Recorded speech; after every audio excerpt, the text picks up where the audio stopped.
The phone rang 4 times. I was just about to hang up when a woman's voice answered.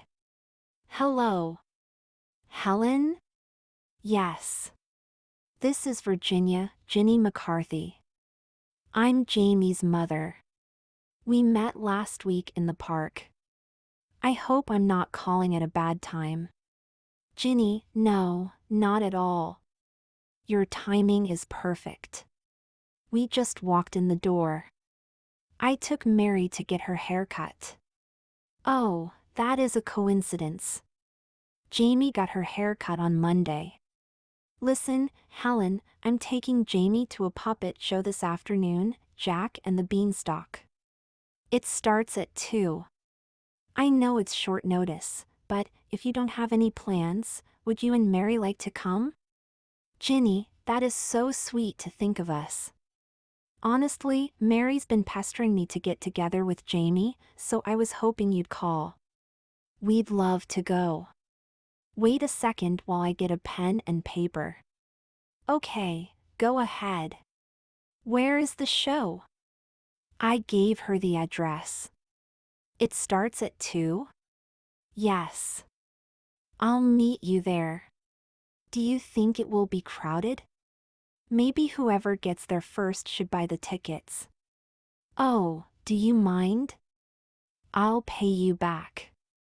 It's okay, Helen, don't worry about it. I have your phone number.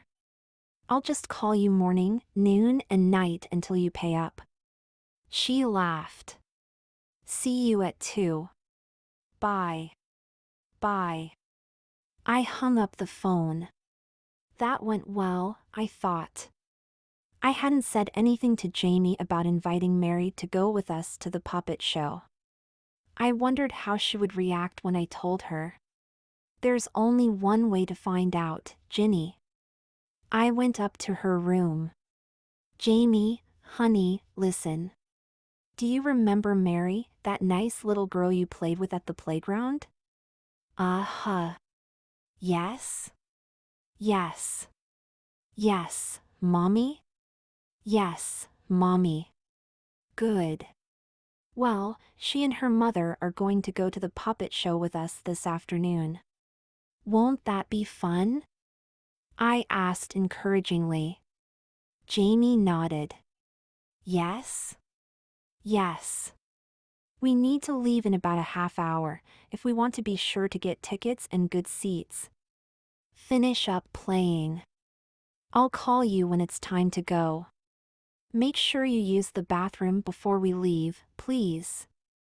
I was getting the laundry started when I heard the doorbell. I wasn't expecting anyone. I went to the door. It was the mailman. He handed me some letters and a large manila envelope.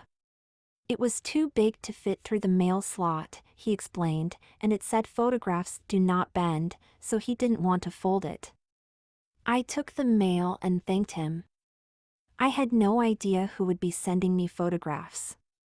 Then I saw the return address was Priscilla's pageant and performance and realized that she had kept her offer to give me a copy of her photos of Jamie. I took the mail into the kitchen, put the letters on the counter and used a knife to open the envelope. I carefully took out the photos. They were very professional 8x10 glossies. I didn't realize she took so many, 3 different poses, right, left and front and 2 close-ups of just Jamie's head and shoulders, full face and a profile. She looked like a real beauty queen. I wondered if I'd ever be able to show them to anyone. Would Jamie? I glanced at the clock on the microwave. It was time to leave. Jamie, honey, we have to go. Don't forget to use the bathroom, I reminded her. You never know what kind of facilities these places have and it would be a nuisance waiting to use it. A few minutes later Jamie came down, carrying her doll. Are you taking her with you to the puppet show? Do you want to show her to Mary? I asked expectantly. For a moment I thought that she was becoming more social about her doll, but from her surprised look, I concluded that she wasn't aware she had it with her. She put her down on the stairs, confirming that the doll was still a private companion. What did you call it, Ginny, a private companion? Was the doll just the equivalent of the imaginary friends children create? Have you been overly concerned that it's a girl? Do children have to create imaginary friends of the same gender?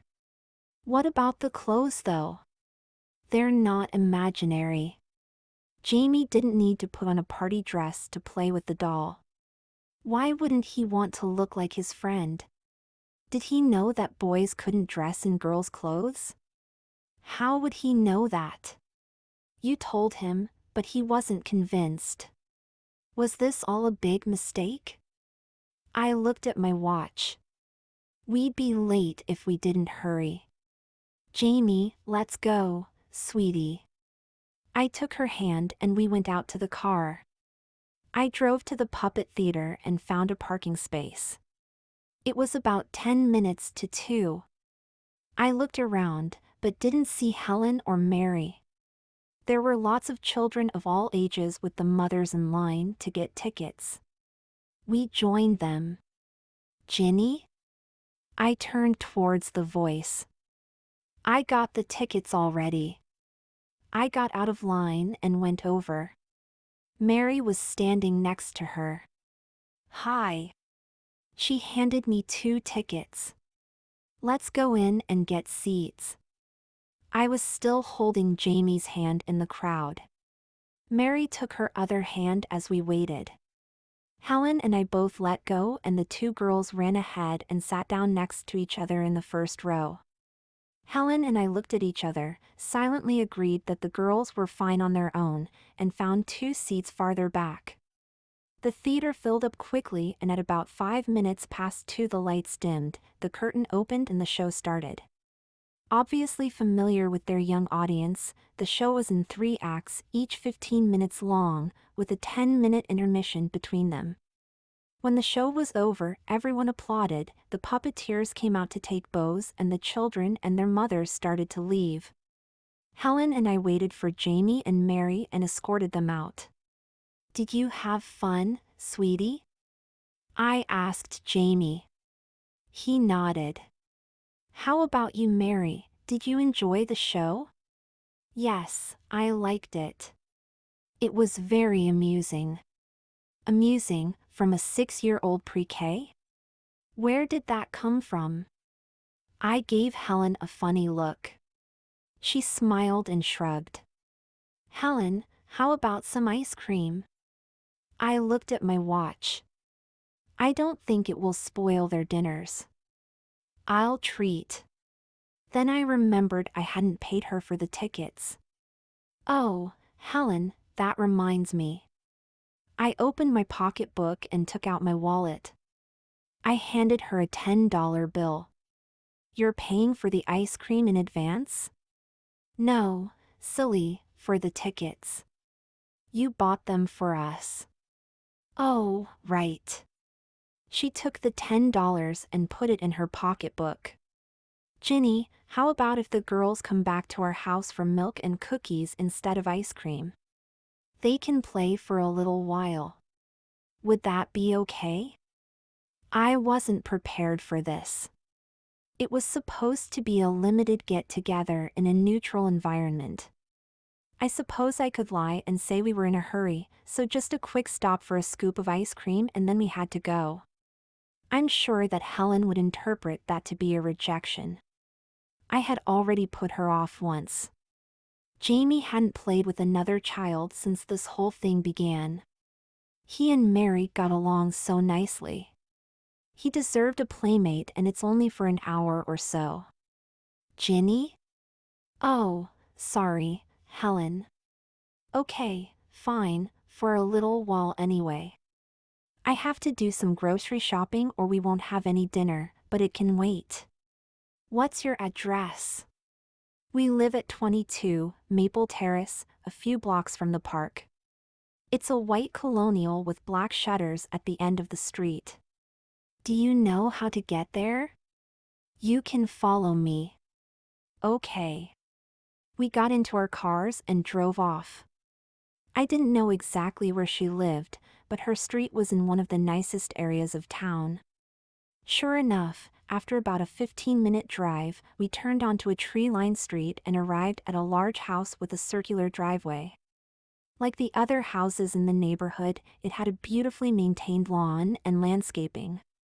Helen pulled up in front and I parked behind her. She got out, opened the front door and waited for us. Mary ran over as Jamie was getting out, took her in tow and disappeared inside. Helen shook her head as she watched. It's so nice to see Mary with a friend, Ginny. You know, well, of course you don't, we moved here a few months ago. Have I told you this? You mentioned that you had just moved here and Mary hadn't made any friends yet when we were chatting in the park. Oh, well, Art, my husband Arthur, he was relocated by his company. It was a big promotion. We couldn't turn it down. The company found us this house. It's very nice, but, well, you can see the neighborhood is, she shrugged, you know, older. I was hoping that once she started school she'd make some new friends, but I'm so happy we met you and Jamie. Don't get me wrong, I love spending time with Mary, but there's only, you know, so much you can do with a 6-year-old. I nodded. What about your husband? I continued with our girl talk. Jim, my husband, he used to spend time with Jamie. Really? That's so nice. Sometimes father and daughters don't have a lot in common. Then she frowned. I'm sorry, Ginny, she comforted me, gently touching my hand. I forgot your husband passed away, didn't he? Yes. That must make it doubly hard for you, if he and Jamie were so close. Yes. Art is an accountant. He supervises bank audits and he's always traveling. He comes home on the weekends, but he's tired and wants to rest. She paused and then added, he's a really good father, Ginny. He does it for us. She sighed. It's just, well, sometimes I wish. She trailed off. Oh my, I am such a bad hostess. Would you like a beverage? And there's some coffee cake, and I told the girls that they could have milk and cookies. Helen got up and started going through cabinets. What kind of cookies does Jamie like? Mary is a chocolate chip-aholic. If I don't hide the bag, they're gone. Oh, I wish I'd baked cupcakes. That's one of the things Mary likes to do, cook with me. Does Jamie like to cook? No, not really. Helen put an assortment of cookies on a plate, filled 2 tall glasses with milk and set 2 places at the table. She got a box from the refrigerator and took out the remainder of a coffee cake. She sliced it into pieces and put them on a plate, which she brought to the table with the plate of cookies. She poured 2 glasses of iced tea from a carton. Oh, Ginny, I'm sorry. I didn't ask. Is iced tea okay? There's fruit juice and I can make coffee or, oh, I'm sure we have some soda in the bar. Iced tea is fine, Helen. Thank you. I'm sorry, Ginny, I guess I'm trying too hard. Well, I haven't made any friends and, well, I was hoping, since our girls get on so well, maybe, well, you and we can be friends, I finished her sentence. Yes, I'd like that, Helen. Really? I mean, that's wonderful. Yes, I thought to myself, wonderful. A friendship based on deception. Way to go, Ginny. Helen went to the hall and called upstairs. Mary, Jamie, girls, cookies and milk. Please come down. A few minutes later there was the thumping of feet and the 2 girls appeared. Mary made for the table, plopped herself in the chair, grabbed a cookie off of the plate, dumped it in her milk and stuffed it in her mouth. Mary! Helen scolded her. Wait for Jamie and mind your manners. Jamie got onto the chair next to Mary. He looked at me. I nodded. He picked up a cookie and took a little bite, then a sip of milk. See, Mary, Jamie doesn't gobble her food. Mary looked at her mother, gave Jamie a big smile, grabbed another cookie, dunked it and ate it. Mary! That is enough, now behave. Helen gave me an exasperated look. I smiled back sympathetically. Mary waited for Jamie to finish her cookie. She jumped out of her chair and pulled on her arm. Let's go. Jamie looked at me for permission. I looked at my watch. Helen, it's getting late. I think we should be going. Please, just 5 more minutes, Mary pleaded. Please, please, she persisted. What are you girls doing? I asked her. I'm teaching Jamie to play cat's cradle. She's really good. We're up to 4Cs. Do you want to see? She put her hand in the pocket of her shorts and took out a long multicolored loop of string, which she deftly wove between her fingers into a crisscross pattern. Okay, Jamie, your turn. To my surprise, Jamie went over, intertwined her fingers with the string, twisted her hands around and produced another pattern. Mary studied it for a second, then reached in, pinched some of the strands together and lifted it onto her own hands. Jamie looked at the new pattern. Come on, Jamie. You can do it, Mary encouraged her. Remember what I showed you. Here, take it. She held the string out and Jamie reached in to duplicate the configuration. Once it was transferred, Mary reached in again and took it back in another multiple diamond pattern. Please, Mom, just 5 more minutes. She's almost got it. Please? Helen looked at me. I nodded my assent. Okay, 5 minutes. Then she has to go. Mary grabbed Jamie's hand and they ran off. I hope I didn't inconvenience you, Helen said apologetically. No, not at all, I assured her. The groceries can wait. It's more important that the girls are having fun together. She broke into a big smile. Ginny, I have a great idea. Why don't you leave Jamie here and go do your shopping? She can have dinner and then you can come back and get her. Helen thought for a moment and then added excitedly, better yet, Ginny, they can do a sleepover. That would be so much fun. Art will be home tomorrow, so this is our last free night this week. Would that be okay?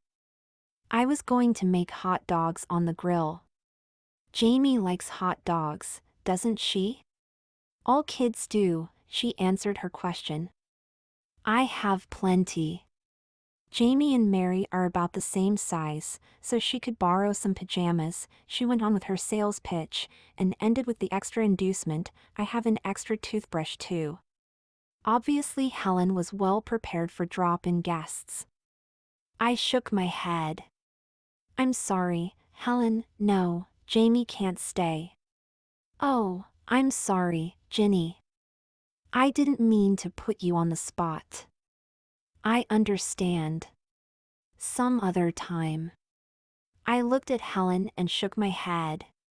She gave me a curious look. No? Jamie doesn't like to sleep over other people's houses. I guess some children do get homesick. I could bring her home later. It's not that, Helen. Thank you, but we should go. Ginny, what's wrong? Did I say something to upset you? I'm sorry. Really? Please don't let whatever I did spoil the girls' friendship, Helen pleaded frantically, or ours. Wonderful, Ginny, you've hurt 2 innocent people. You can't let Helen blame herself. It's wrong and you know it. Whatever the consequences, you have to tell her the truth. That will put an end to it. I sighed. Helen, Jamie's not a girl, she's a boy. Helen paused for a minute and then started to laugh. I couldn't imagine why my revelation was so funny. Oh, for goodness sake, Ginny, Helen said with relief, is that all? Mary can be a tomboy too. I'm used to it. No, Helen, not a tomboy, a boy. Jamie's male, not female. What? She gasped incredulously. You mean she's got a... Yes, Jamie's got an outie and not an innie, I answered her unfinished question. How? She searched for words. How could you do that to him? Turn him into a girl. Why would you do it to him? I didn't do it to him, Helen. This isn't punishment. This is something we're trying to work through with the help of a psychiatrist. I had a flashback to the incident with Priscilla. Is this how it always goes when you come out to someone, having to defend yourself? Karen was certainly right about the timing being wrong. I really am sorry. It was thoughtless of me. I'm sorry. We really should be going. I've done enough damage. I got up to leave. Ginny, stop. Helen said assertively. Sit back down. I sat down. My mother always said, to have a friend you have to be a friend. You said we're friends. Are you taking that back? No, Helen, of course not, but I should never have gotten you involved in this. What about Mary? What about Mary? Aren't you afraid of how this will affect her? Affect her? You mean like your son is contagious? I don't think Mary will turn into a boy. No more so than she already is, anyway. In fact, maybe she'll learn something from Jamie about being feminine, she contradicted me, making light of the situation. Besides, right now they're girlfriends and they're having fun. There's no reason to disappoint Mary or embarrass Jamie. Ginny, please tell me what is going on. I thought about whether I wanted to confide in her. Was she truly concerned about someone she hardly knew, or was she just a busybody? Was she sincere or just curious? Did her motive matter? She wasn't family, so she could be critical without worrying about hurting my feelings. She wasn't a therapist, so she would see things differently than Karen or Jenny. Would she be judgmental? Did I care what she thought of me? Yes, I liked her, but I would get over it. Jamie liked Mary, but he'd get over it too. Well, any port in a storm. Why couldn't Dad come up with good sayings like Helen's mom? I started telling Helen about Jamie picking out a doll for a birthday present and went through his wanting to dress like her, our shopping trips and Karen's advice to get counseling. I told her about Dr. Mitchell and our attempt to determine whether Jamie was transgendered. I could see from her expression that she wasn't familiar with the term, so I explained how it meant someone who wanted to be the opposite sex. Helen was skeptical. I can see why a girl might want to be a boy. There's a lot more tolerance for misbehavior. I remember when I was growing up, my brothers would get into all kinds of trouble and Mom's attitude was boys will be boys. There's a lot more freedom too. Boys get to do things girls can't do. My brothers played football and hockey. I took piano and ballet lessons. I can even see why a woman might want to be a man. They have more social and occupational opportunities. But I don't understand the reverse. What's so special about being a woman? Long hair may be pretty, but it's a nuisance. Our clothes and shoes are impractical and uncomfortable. We spend a small fortune on cosmetics and beauty products, and it takes us hours to put ourselves together. Don't get me wrong, Ginny. I love being a woman, but that's who I am. I don't understand why someone would put themselves through all of that if they didn't have to. I don't think people want to be transgendered, Helen. They can't help themselves. I'm sure Dr. Mitchell could explain it better. She's a transsexual. You left out that little detail. Dr. Mitchell is a man? She was. She had a sex change. I wasn't a whiz in biology class, but from what I remember, if you're born a male you remain a male, with or without the equipment. So the person who's encouraging you to let Jamie be a girl is a man who's living as a woman? I don't think you'd say that if you met her. She's as female as any woman I know, maybe more so, I argued in her defense. Ginny, I'm sure Dr. Mitchell does a great job of impersonating a woman, but this isn't about her, it's about Jamie. Why don't you find someone who will help him to be the boy he is, rather than the girl he isn't? Helen paused and thought for a minute. Has Jamie said he wants to be girl? No, we tried to talk to him about it, but it upset him. By we you mean Dr. Mitchell? Yes. I'm sorry, Ginny. I'm a financial analyst and nobody has nominated me for a parenting award, so I'm not an authority on children's behavior by any means, particularly when it comes to raising a boy, but I think you're making a mistake listening to Dr. Mitchell. You should go home, take away the doll and get rid of the clothes. Jamie may be upset for a while, but sometimes tough love is necessary. That's my unprofessional advice. Now I was conflicted. What Helen said made sense, but I trusted Karen and she trusted Jenny. Did they know what was best for Jamie? Did Helen? Did anybody? My thoughts were interrupted by Helen's voice. Ginny, you're so quiet. I hope you're not mad at me for speaking my mind. No, not at all, Helen. I'm supposed to call Dr. Mitchell tomorrow to update her. You've given me a lot to think about. I appreciate it. Well, whatever you decide, I'm here if you need me. I went over and gave her a hug. We held each other for a minute. See, Ginny, Helen commented as we released, we women have something special when it comes to comforting each other. You haven't hugged Dr. Mitchell, I thought to myself. She's a world-class comforter. What else are you wrong about? You and Jamie are going to stay for dinner, aren't you? You didn't go grocery shopping, so you have nothing to eat at home. You can admit to fibbing to me, so you're stuck, she teased. I'm going out to start the grill. There are some packages of hot dogs in the freezer. Would you take them out? Take out a big pot too, the one with the handles on the sides. It's in the cabinet under the island. I like to parboil the hot dogs first. They taste better. Oh, and grab a package of buns out of the freezer, please. The kitchen connected to a back hallway that went out to a large patio set up for entertaining. There was a big grill on one side and a round glass table with 4 chairs and an umbrella for shade. Beyond the patio there was a large backyard with an elaborate wooden swing set and play structure. I assumed that she went to the park so that Mary would have someone to play with.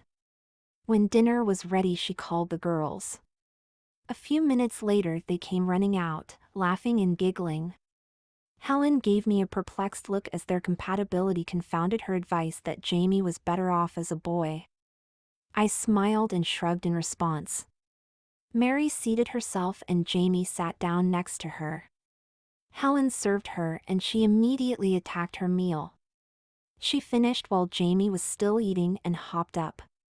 Helen sternly directed her to sit back down until her guest was finished eating. She reluctantly complied. When Jamie finished, Helen offered them ice cream, but Mary was anxious to get back to whatever they were doing and tugged on Jamie's arm. Mary, please behave. Jamie, do you want ice cream? Helen intervened.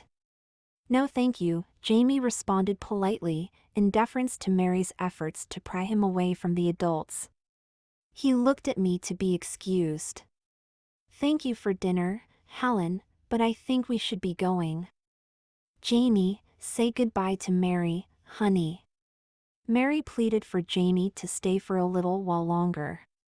Unlike Mary, Jamie was not used to challenging my decisions.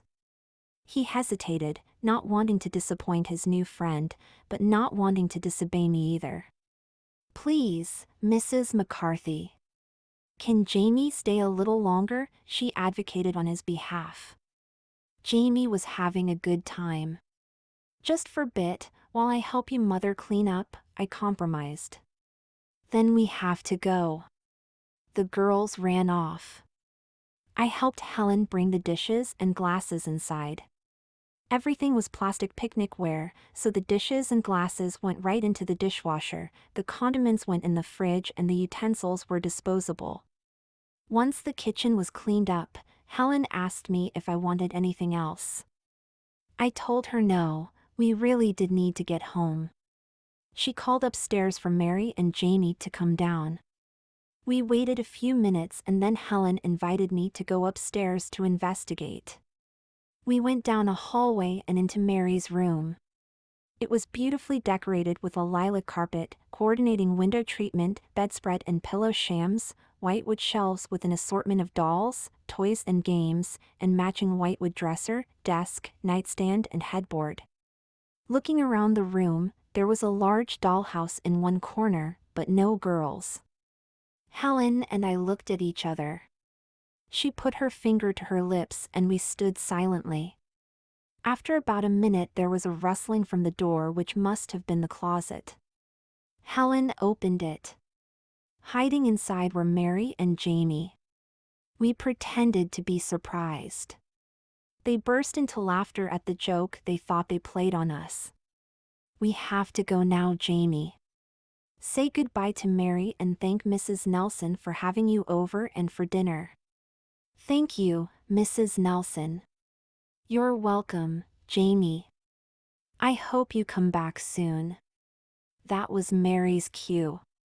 Tomorrow? Please, can she, pretty please? Maybe, I equivocated. Have your mom call me and I'll see what we can arrange. Okay? Mary nodded enthusiastically. We went downstairs and out to our car. Mary followed along. She gave Jamie a big hug and Jamie hugged her back. Their innocence was touching. It was going to be hard to explain to Jamie why he and Mary could not be friends. I could see that Helen was troubled too. Goodbye, Ginny. She held my arm. Please call me tomorrow. Well, you know. I know, Helen. I will. We got in the car and drove home. I thought about calling Karen, but I was sure she would give me the same advice she did the last time, talk to Jenny. Jenny was expecting me to call her tomorrow, so I might as well wait. It was Jamie's bedtime, so I got her ready. I debated whether to put her to bed as a girl or a boy. She hadn't worn the cute pajama set yet. I had already taken the tags off, so I couldn't return it. One more time couldn't make a difference. After Jamie was snuggled in bed with her doll next to her, I quietly left, looking back at what probably would be the last night I spent with Jamie as my daughter. I went into my bedroom and got ready for bed. It was still early, so I went downstairs to watch TV. I didn't want a TV in our room when Jim was alive. We had better things to do when he was home. There was no reason I couldn't have one now. I tried to watch a current events program, but I was too distracted by rehearsing in my mind what I was going to say to Jenny tomorrow. I didn't come to any resolution and about 10 o'clock I gave up. I got into bed and made sure the alarm was set for 7:30. I tossed and turned, looking at the clock which crept along in 10-minute increments, until I finally fell asleep around midnight. The alarm went off. I woke up and got out of bed. The rain must have gone through overnight, because it was another hot sunny day. I got dressed, pulled my hair back in a ponytail with a scrunchie and went to check on Jamie. She was still sleeping. I went downstairs and made myself breakfast. No sense reporting to Jenny on an empty stomach. I kept an eye on the clock on the microwave, and at 8 o'clock I decided to take a chance and call. Kelly didn't come in until 8:30, but maybe Jenny was in early. She came in for us, so maybe she came in for other patients too.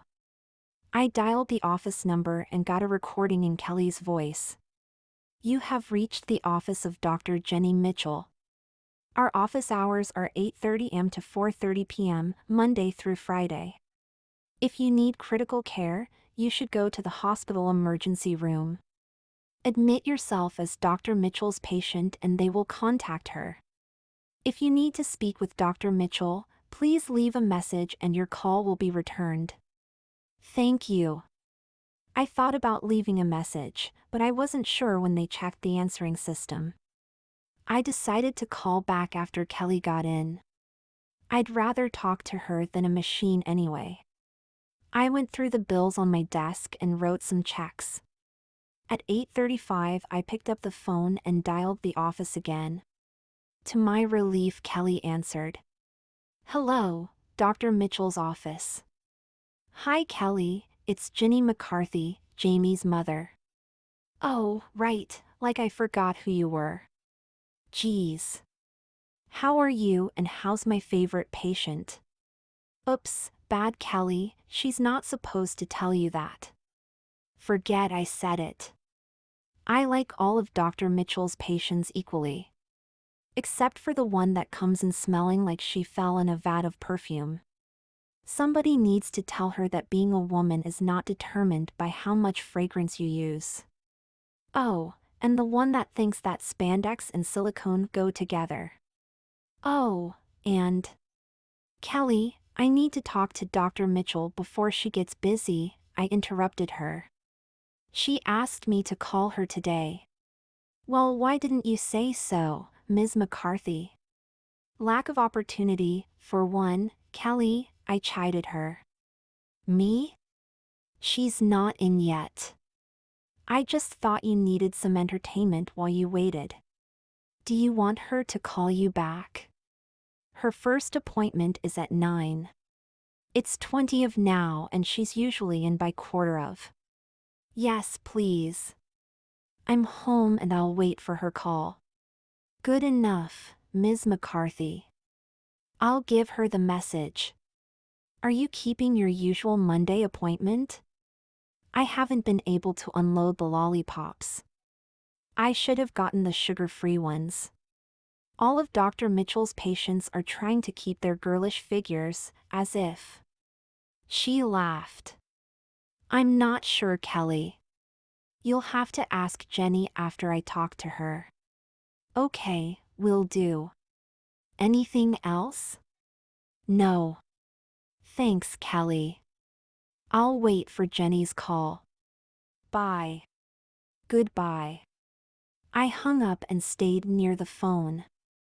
I didn't want it to wake Jamie.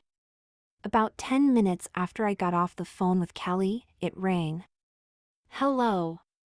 Ginny, good morning, it's Jenny Mitchell. How are you? I'm okay, Jenny, but I have a lot of questions.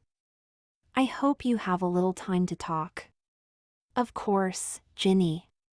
Let me put you on hold while I tell Kelly to hold my other calls and tell Tiffany that I am running late. The phone went dead for a minute and then Jenny resumed the conversation. I hope I'm not inconveniencing you, Jenny. No, Tiffany's is a pre-op. That means she's waiting to have SRS, sexual reassignment surgery, a sex change. It's a one-way procedure, as you can imagine. What I pictured was not pleasant, so a TS can't have it without psychiatric pre-approval and I'm not ready to sign off. Not everyone is cut out to be Willy-less. That's a TG joke. Anyway, a short session today won't make a difference, so don't worry. Now, Ginny, please tell me what's happened. Well, Jamie spent the week as a girl. I dressed him in girl's clothes and had his hair done, like you suggested. We found a really nice woman at a salon that specializes in girls who do pageants. Jamie really looks cute. I have some pictures she took. Do you remember the little girl we met in the park, the one who is going to be in Jamie's kindergarten class? Yes, the one who you were worried would discover that Jamie was a boy when he started school. Yes, her. Her name's Mary. Anyway, she went to a puppet show with us and then we went over to her house and Jamie played with her. She had a really good time. I was surprised they got along so well. How did you go from worried to happy? Oh, I kind of jumped ahead, Jenny, sorry. I called Karen to see if Jamie could visit as a girl. She was concerned that her family would have a hard time getting over seeing him like that if it turned out he wasn't going to stay a girl. She said she talked to some gay friends and they said, let me make sure I say it right, they said that coming out defines you. That's how she put it. That is the perception. I don't agree with generalizations. It might have been innocuous and it might have been problematic. Your sister knows her family best and, given her background as a therapist, I assume she erred on the side of caution. I can certainly understand that. I told you how concerned I am about telling my own children that I am a transsexual. That's one of my questions, Jenny. If you didn't think it was a good idea, why did you let me do it? Your sister already knows about Jamie, so there was no harm in asking, Jenny. It's up to you and her to work it out. I help my patients deal with their problems, but I don't run their lives. That's what Karen said you'd say. It's standard practice, so no surprise. You said it was one of your questions, she emphasized the word one, so there must be more. Go on, please. Well, Helen, that's Mary's mother, was skeptical about my treating Jamie like a girl. She saw no benefit to being female that would justify a sex change. To be honest, she was critical of your advice too, especially when I told her you were a transsexual. I hope you're not mad at me. Ginny, it's not a secret. If you feel it's pertinent, you're welcome to reveal it. As to Helen, I've heard it before and she's right in the abstract, but we don't choose our gender in the abstract. Did Helen want to be a man? Do you? No, of course not. Why not? Because that isn't who we are. That's not who I am either. Jenny, please don't take this the wrong way. Helen's argument was that you can change your anatomy, but you can't really change your sex. Please, Jenny, please don't be insulted. This is very difficult for me to understand. Helen says that you're just a man who is pretending to be a woman and that I shouldn't listen to you. Is that what you think? No. Are you just saying that to be polite or do you mean it? I mean it, but this isn't about you. It's about Jamie and I don't want to make a mistake and ruin his life. If Helen is wrong about me, maybe she's wrong about Jamie too. Maybe I'm wrong about you and she's right about Jamie. I just don't know what to do. I am so sorry I bought him that stupid doll. None of this would have happened. This conversation was not going well and I was getting more and more frustrated. Jenny must have heard it in my voice. Ginny, I will make you one promise. You have to trust me on this. Nothing bad will happen to Jamie. I told you before and I will tell you again, you cannot turn a boy into a girl by dressing him as a girl or treating him like one. If Jamie isn't transgendered, then nothing that you have done so far will make a difference. He will grow up to be a normal boy. However, if he is transgendered, then early recognition will save him from a lifetime of unhappiness. I have to see my next patient soon, but let me tell you one case history. I will call her Angela. She was one of 6 children in a devoutly Catholic family. She grew up knowing that she was different, but she couldn't reveal it. She hated herself and had a miserable childhood. When she went off to college, she joined the campus GLBT group. It's an alliance for gay, lesbian, bisexual, and transgendered students. That's what the initials stand for. They convinced her to come out. Her parents cut off her tuition and refused to have any contact with her. She got into drugs and ended up on the street as a prostitute to support her habit. I got involved with her when she was hospitalized after being beaten up by a customer, which is an occupational hazard for these girls. We are trying to work through her guilt and lack of self-esteem, but she is so self-destructive that it's only a matter of time. Now do you understand why I am not concerned about toys, clothes, and playmates? It's Jamie's future, not his present, that's at risk. If you're not convinced, Ginny, you should find another therapist. I won't be offended. I mean that with all of my heart. I was overwhelmed with emotion by how much Jenny cared. Ginny? I'm here, Jenny. Thank you. I am sure you're the right woman for the job. What do you recommend I do now? Whatever you think best, and I'll see you on Monday. Why did I know that you were going to say that? Consistency is a virtue, she retorted. Thank you, Jenny. Thank you, Ginny. She hung up. I felt much better. Definitely waffles for breakfast. We're going out. As mother and daughter, I decided, and Jamie was going to wear his white eyelet dress. Then maybe we'd get our nails done. My plans were interrupted by the phone. I wondered if it was Jenny calling me back or maybe Kelly to confirm our Monday appointment. Hello. Ginny, hi, it's Helen. I'm sorry, I couldn't wait. Did you talk to the doctor yet? What are you going to do? Yes and nothing to answer your questions in the order which you asked them. I don't understand. I've decided that my daughter and I are going to spend the day together. Would you and Mary like to join us? I'm taking her to the pancake house for waffles, and then I thought we'd get a manicure. Ginny, I still don't understand. I thought you were going to put an end to Jamie pretending to be a girl? Jamie's not pretending to be anything, Helen. Right now she is enjoying being a girl and having Mary as her playmate. Monday we will decide whether or not to continue. I have to say, Ginny, I've never had a friend like you. Mary already had breakfast, but she's a little chow hound. Where is the restaurant? I'll meet you there. What time? Are you sure about this? You mean about having waffles? Yes, I'm sure. In about half an hour. Ginny, really. Have it your way. For once I hope I'm wrong. That didn't come out right, she said with a laugh. I'm wrong lots of times, but this time I want to be. She paused, considering her logic. I give up.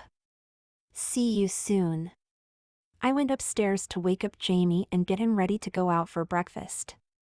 He was sleeping peacefully, with the doll next to him on the pillow. I bent over the bed and gently stroked his hair. Wake up, sleepy head, rise and shine. We're meeting Mary and her mother at the pancake house, won't that be fun, and then you and I are going to get manicures. Girls love manicures, that's what you call having your nails polished, and I want you to wear your pretty new white dress. Now we have to hurry. Spit spot, I mimicked Julie Andrews getting the children ready to go to the park in the Mary Poppins video. I pulled back the covers, revealing Jamie in her adorable jammies, and playfully pushed her legs off of the mattress, pulling her into a sitting position with my other hand. She looked at me sleepily. I left her sitting on the edge of the bed while I got out her dressy white nylon panties. She was going to wear a sundress, so she didn't need anything under the top. I went and helped her up. Undies off, quick like a bunny, I coaxed her. She slid the panties down and stepped out of them. I handed her the clean pair and picked up the ones she had worn, dropping them in her laundry bin. I unzipped the back of the dress and held it for her to step into, pulled it up, slipped it over her arms and zipped it up. Her white sandals without socks completed the outfit. I stood back to admire her. She looked beautiful. Oh, for goodness sake, Ginny, you were in such a hurry you didn't take her to the bathroom. Well, she needed to practice going in a dress. Did she? It might not be life skill that she would use much longer. I took her into the bathroom and reviewed the process. A quick once-over with a washcloth, toothbrushing, a session with the hairbrush, and we returned to her room. I couldn't resist adding her headband, the gold locket necklace, this time with the matching bracelet and her earrings. We were good to go, except of course, I needed to get myself ready. I left Jamie with her doll and hurried into my room, paying a lot less attention to my appearance. After all, it was Jamie's day. I collected Jamie, we went downstairs, I got my pocketbook and we left. 15 minutes later we were at the restaurant. I made a quick check of the parking lot, but I didn't see Helen's car, so we were there first. I went in and gave our name to the hostess. She said there was about a 10-minute wait. We sat on a bench in the waiting area. I reminded Jamie to collect her dress when she sat down. About 5 minutes later, I saw the door open and Mary came bounding in with Helen following her. She ran over to Jamie and hopped up next to her.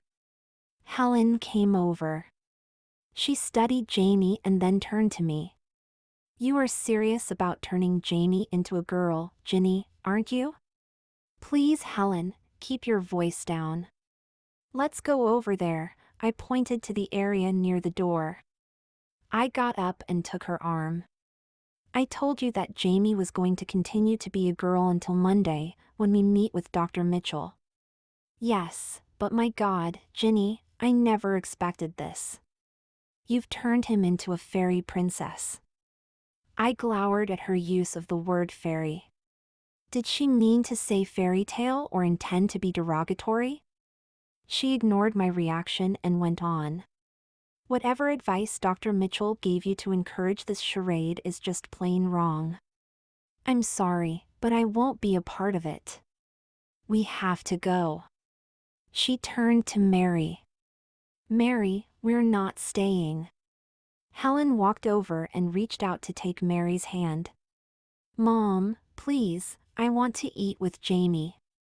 Please, Mom? No, Mary, we are leaving now and no backtalk, young lady. She took her daughter's hand and pulled her towards the door. Bye, Jamie. See you, Mary called over her shoulder. Jamie waved at Mary's back as the door closed behind her.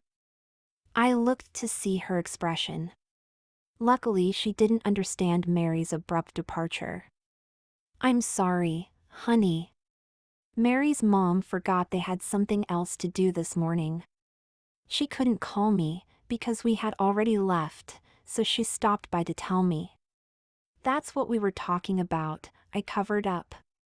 We can still have breakfast and go for our manicures. I went over and told the hostess it would just be the two of us. She had a table for two open and seated us. Jamie got a placemat and a small box of crayons to color with while we were waiting. The waitress came over and I ordered the number 2 breakfast for me, 2 eggs, an English muffin, juice and tea, and the strawberry Belgian waffle for Jamie with a glass of milk. Jamie was full after finishing half of the waffle. I paid and we left. I wasn't going to let Helen spoil the day. How could she judge me and how could she be so cruel to someone so vulnerable? I suppose it was my fault for trusting her. Apparently honesty is not the best policy when your child is transgendered. Well, once bitten, twice shy. At least Dad had one useful expression. I won't let it happen again. So, Ginny, all dressed up and somewhere to go, we're having our nails done. I remembered passing a nail salon in a small shopping center on our way to the restaurant. We didn't need anything fancy. Jamie was quiet as we drove. I glanced at her to see if she was sad about Mary, but if it bothered her, she didn't show it. I parked and walked to the entrance. A sign in the window said walk-ins were welcome.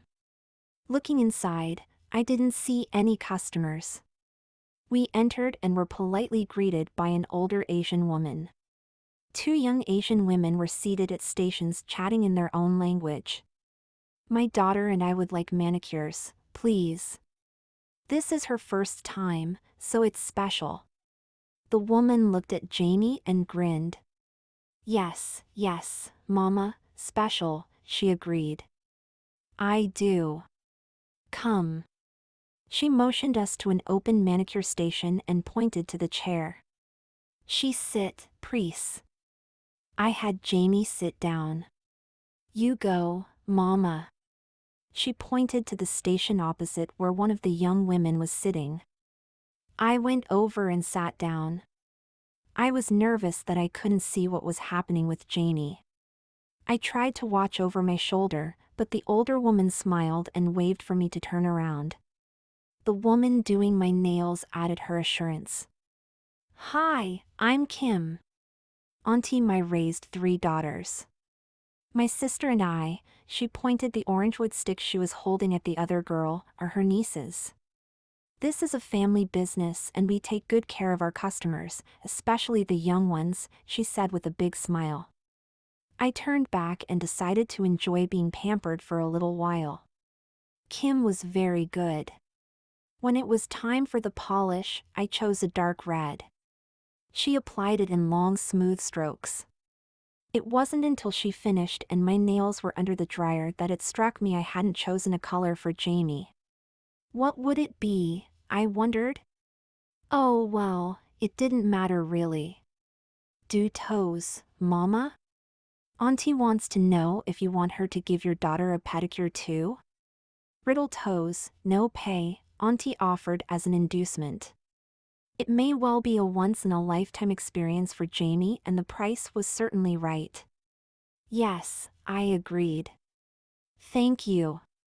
Jamie, the nice lady is going to make your toes look pretty like your nails, honey. It's called a pedicure. You come, please.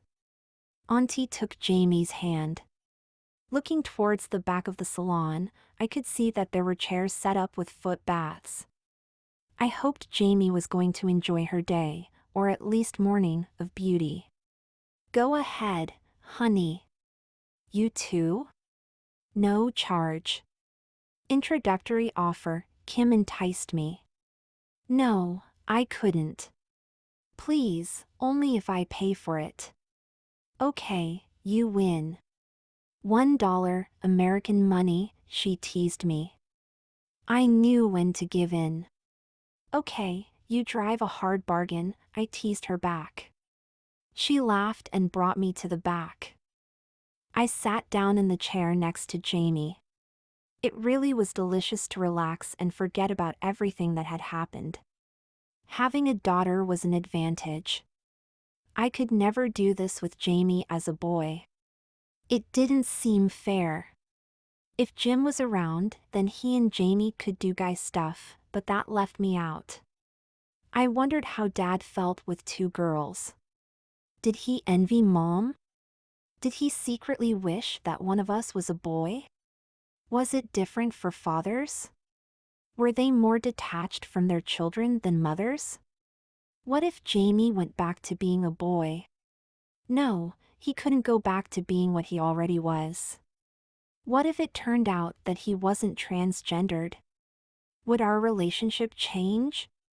How could I let that happen? There must be a way for a mother and her son to be close.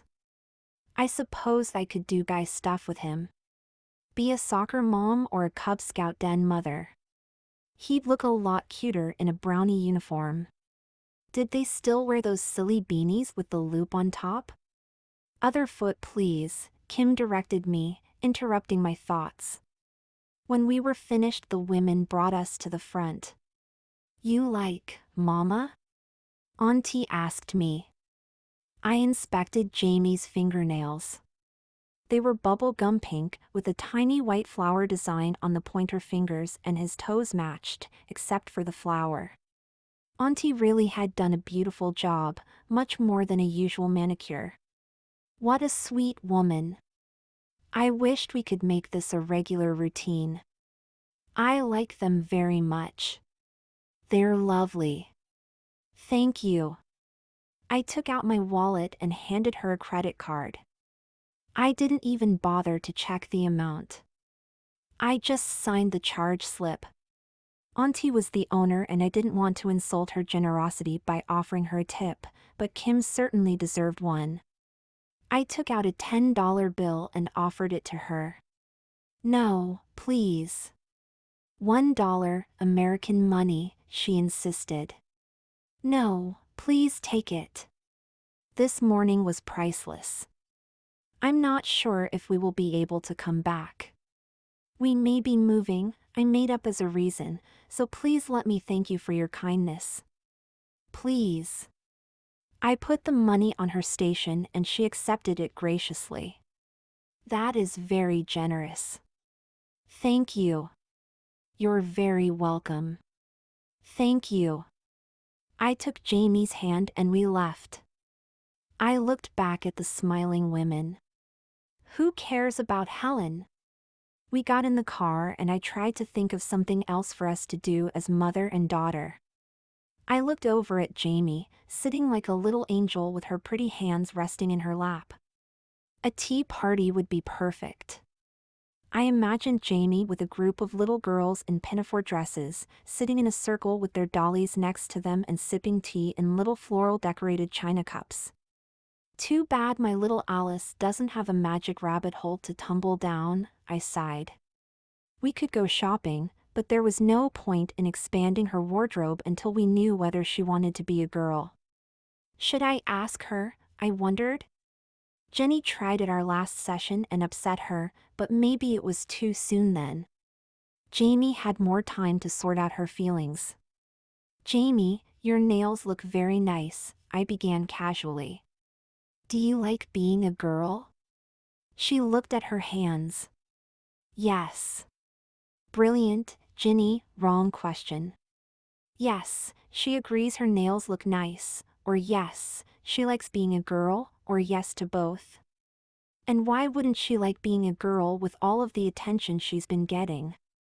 That's just the type of encouragement that Jenny had cautioned you against initially. Even if she likes being a girl, does that mean she wants to be a girl?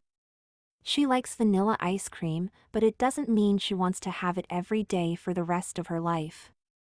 Is that a silly analogy? And even if she does want to be a girl, is it because she thinks that's what you want her to be, you certainly act like it, or because it's what she wants for herself? Should I ask her the right question? What is the right question? Do you want to become a girl permanently? Are you really a girl? Not on the outside. On the inside? Would she understand the difference? Would it be the right answer? Only Jenny would know, and you still have 3 days before you see her again. We arrived home and I sent Jamie upstairs. She hadn't had any playtime with her doll today and I expected she would enjoy the opportunity. I puttered around, trying to decide how to spend the rest of the week. Other than socializing with another girl, which was out of the question, given my experience with Helen, there was nothing left for us to do that was uniquely feminine. What would happen, I wondered, if Jamie went back to being himself? Wasn't he still himself, just wearing different clothes? What would happen, then, if I went back to dressing him as a boy? Whether he refused or accepted the reversion would be a good indication of how he felt about his gender. Even better, as a boy I could take him to visit Karen's family. Excellent, I will call her tonight. The rest of the evening went as usual. I didn't want to spoil her manicure and pedicure by letting Jamie soak in a bath, and she hadn't done anything that would require one, so I just gave her a once-over with a washcloth. Since tonight might be her last as a girl, I let her wear her panties and nightgown to sleep in. I completed her girl's bedtime routine by brushing her hair, cherishing what might be our final activity as mother and daughter. I read her a story with the doll resting on the pillow between us, waited for her to get drowsy and tiptoed out. Looking back, I lingered over the vision of my little sleeping beauty and struggled with the thought that the next morning's waking kiss would turn her into a prince. Not that there was anything wrong with princes, I reminded myself. I got myself ready for bed and passed the time watching the news and reading until it was a little after 9 o'clock. I picked up the phone and pressed the speed dial. Hello. Hi, Karen. Ginny, I'm glad you called. I've been thinking about you. How are you and Jamie doing? Honestly, it's been difficult. I had an unpleasant experience with the mother of the little girl Jamie met in the park. The one you were worried about, because she was going to be in Jamie's class? Yes, her, Mary. How did you happen to run into them? Actually, I arranged it. Ginny?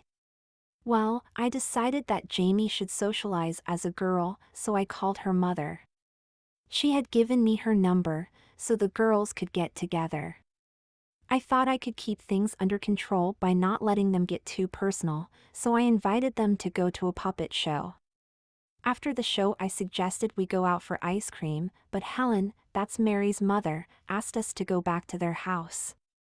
I know I shouldn't have, but this was the first time since this all started that Jamie had a playmate and they got along nicely on the playground and at the show, so I thought it would be harmless. Obviously, it wasn't, Karen anticipated. Well, it was, up to a point.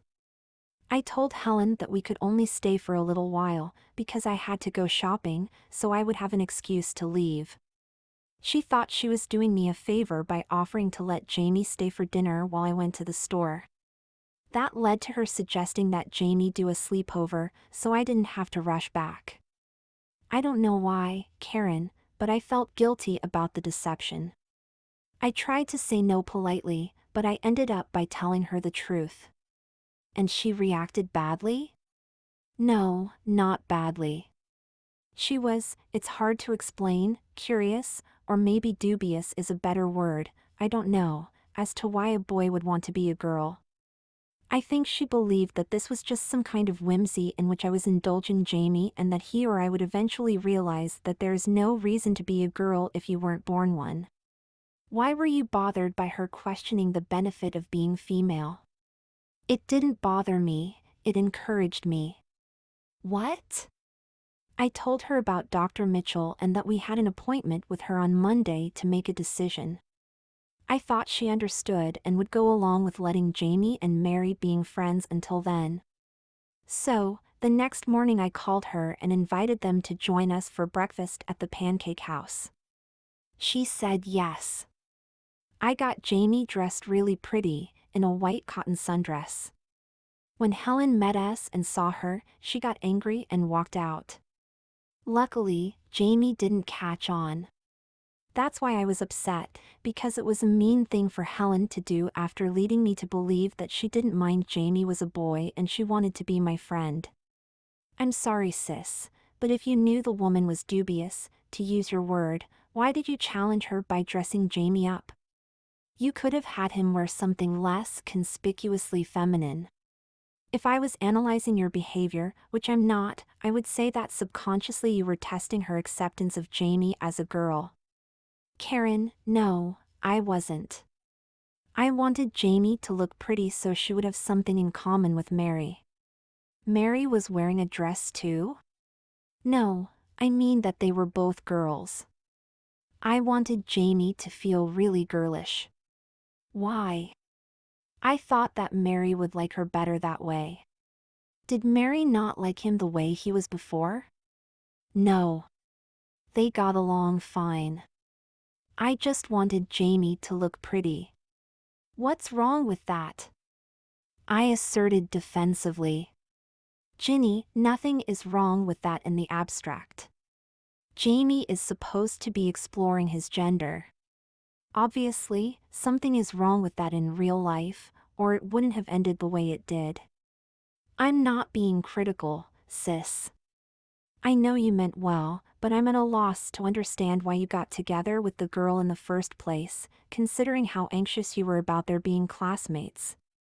Karen, it's been really hard for me to find things to do with Jamie as a girl, and I felt guilty about her being with me all of the time. I wanted her to have some fun, and you didn't want her to play with Debbie and Cindy, so Mary was the next best alternative. It was Karen's turn to be defensive. I did what I thought was best for both Jamie and my family, Ginny. You know that. Yes, I conceded, I do. I'm sorry, Karen. Actually, that's why I was calling. Jamie's done about as much as she can do as a girl, so I was going to let her return to being a boy. I was hoping that we could spend the weekend with you. I mean, you don't have to. I'd understand. I really need to be around someone supportive after what I went through with Helen. Could we, Karen? Would it be all right? She'd be a boy and she doesn't have to bring her doll. Ginny, for goodness sake, of course you and Jamie can come for the weekend, with a doll, in a dress, it doesn't matter.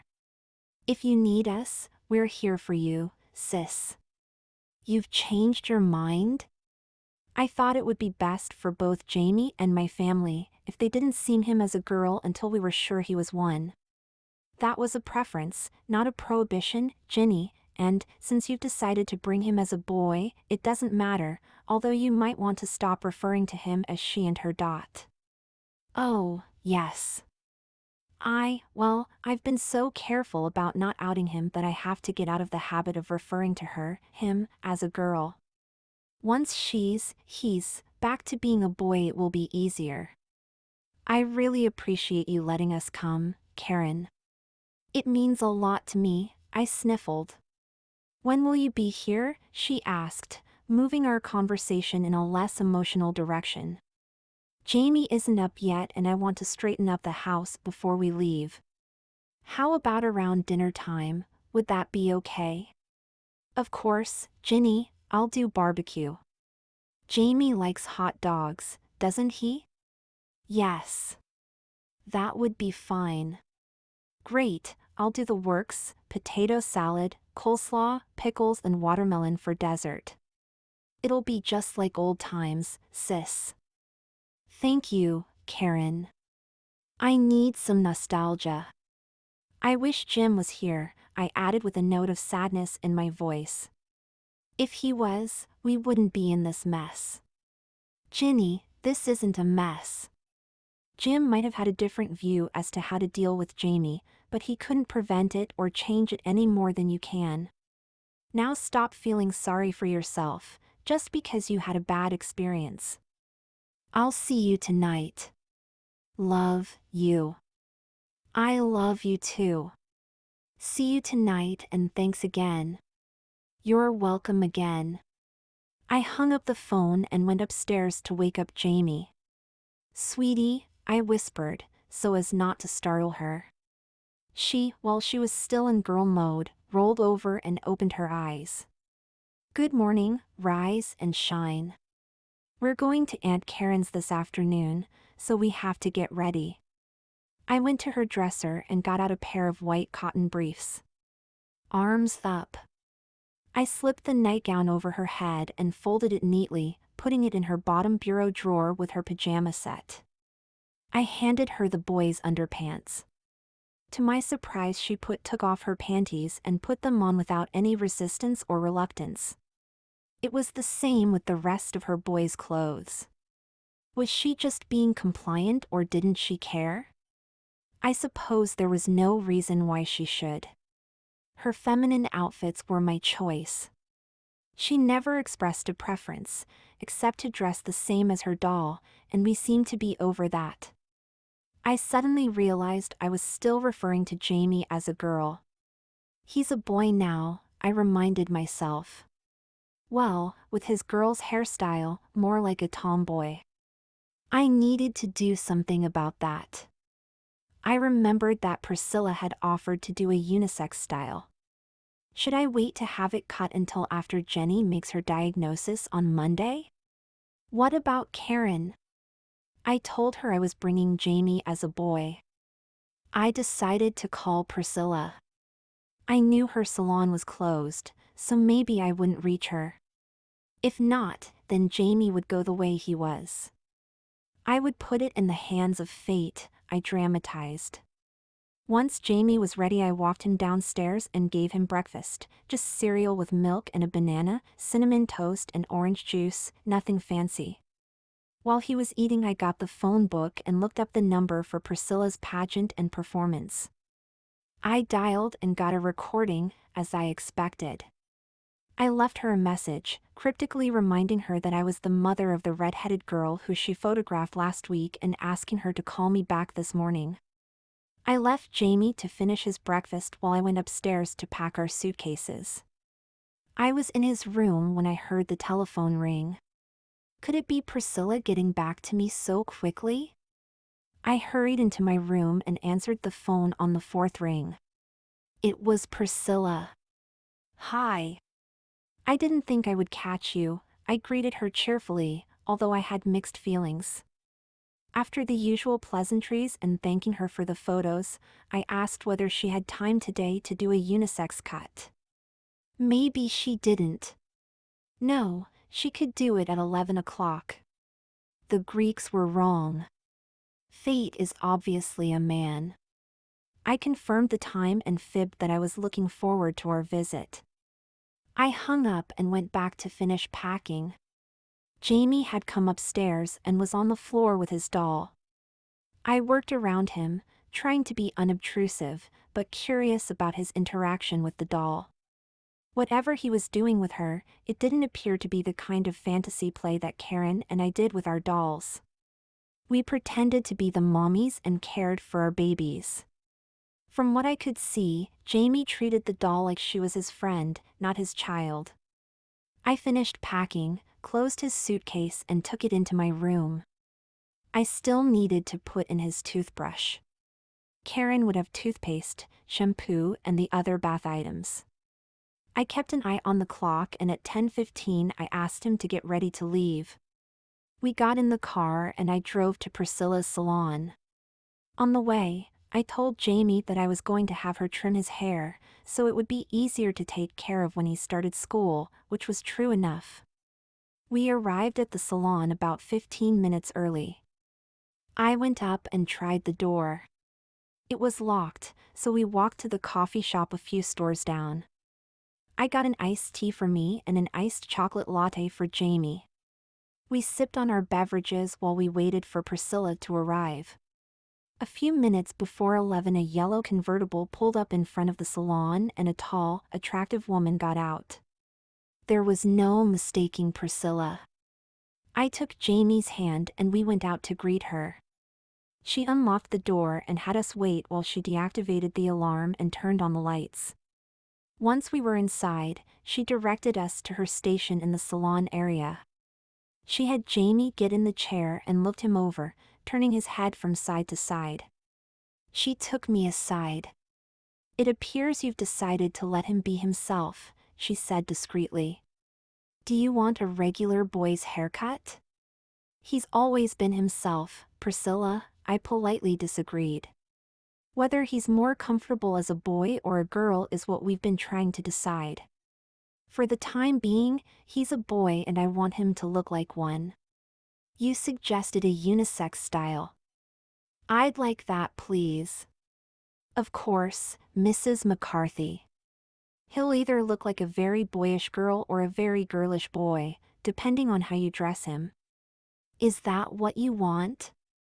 "Yes, that would be a good compromise. I can always take a clipper to him later," she jested. "I can always buy him a wig to cover it up," I countered, provoking a smile. Priscilla took Jamie over to the sink and did the same shampoo routine as before. She toweled him and brought him back to the chair, using scissors to shorten the back and angle the sides, leaving a fringe over his forehead. When she was finished, she used a styling brush and blow dryer to smooth it into shape. Voila, she pointed with the brush. I expressed my approval of the attractive little boy who emerged. I thanked her, offered to pay, which she refused, gave her a hug and had Jamie do the same, and asked if she wanted before and after photos. She laughed and told me that she didn't want to spoil the illusion. She walked us out and waved goodbye as we drove off. By the time we got back home it was almost 1 o'clock, so I made Jamie a peanut butter and grape jelly sandwich and gave him a glass of milk. While he was eating, I finished packing. We really didn't need a lot for the weekend. Play clothes for Jamie, a sweatshirt if it got cool, and some jeans and shorts for me. I could borrow a sweater from Karen if I needed it. I went into the bathroom and thought about taking my cosmetic bag.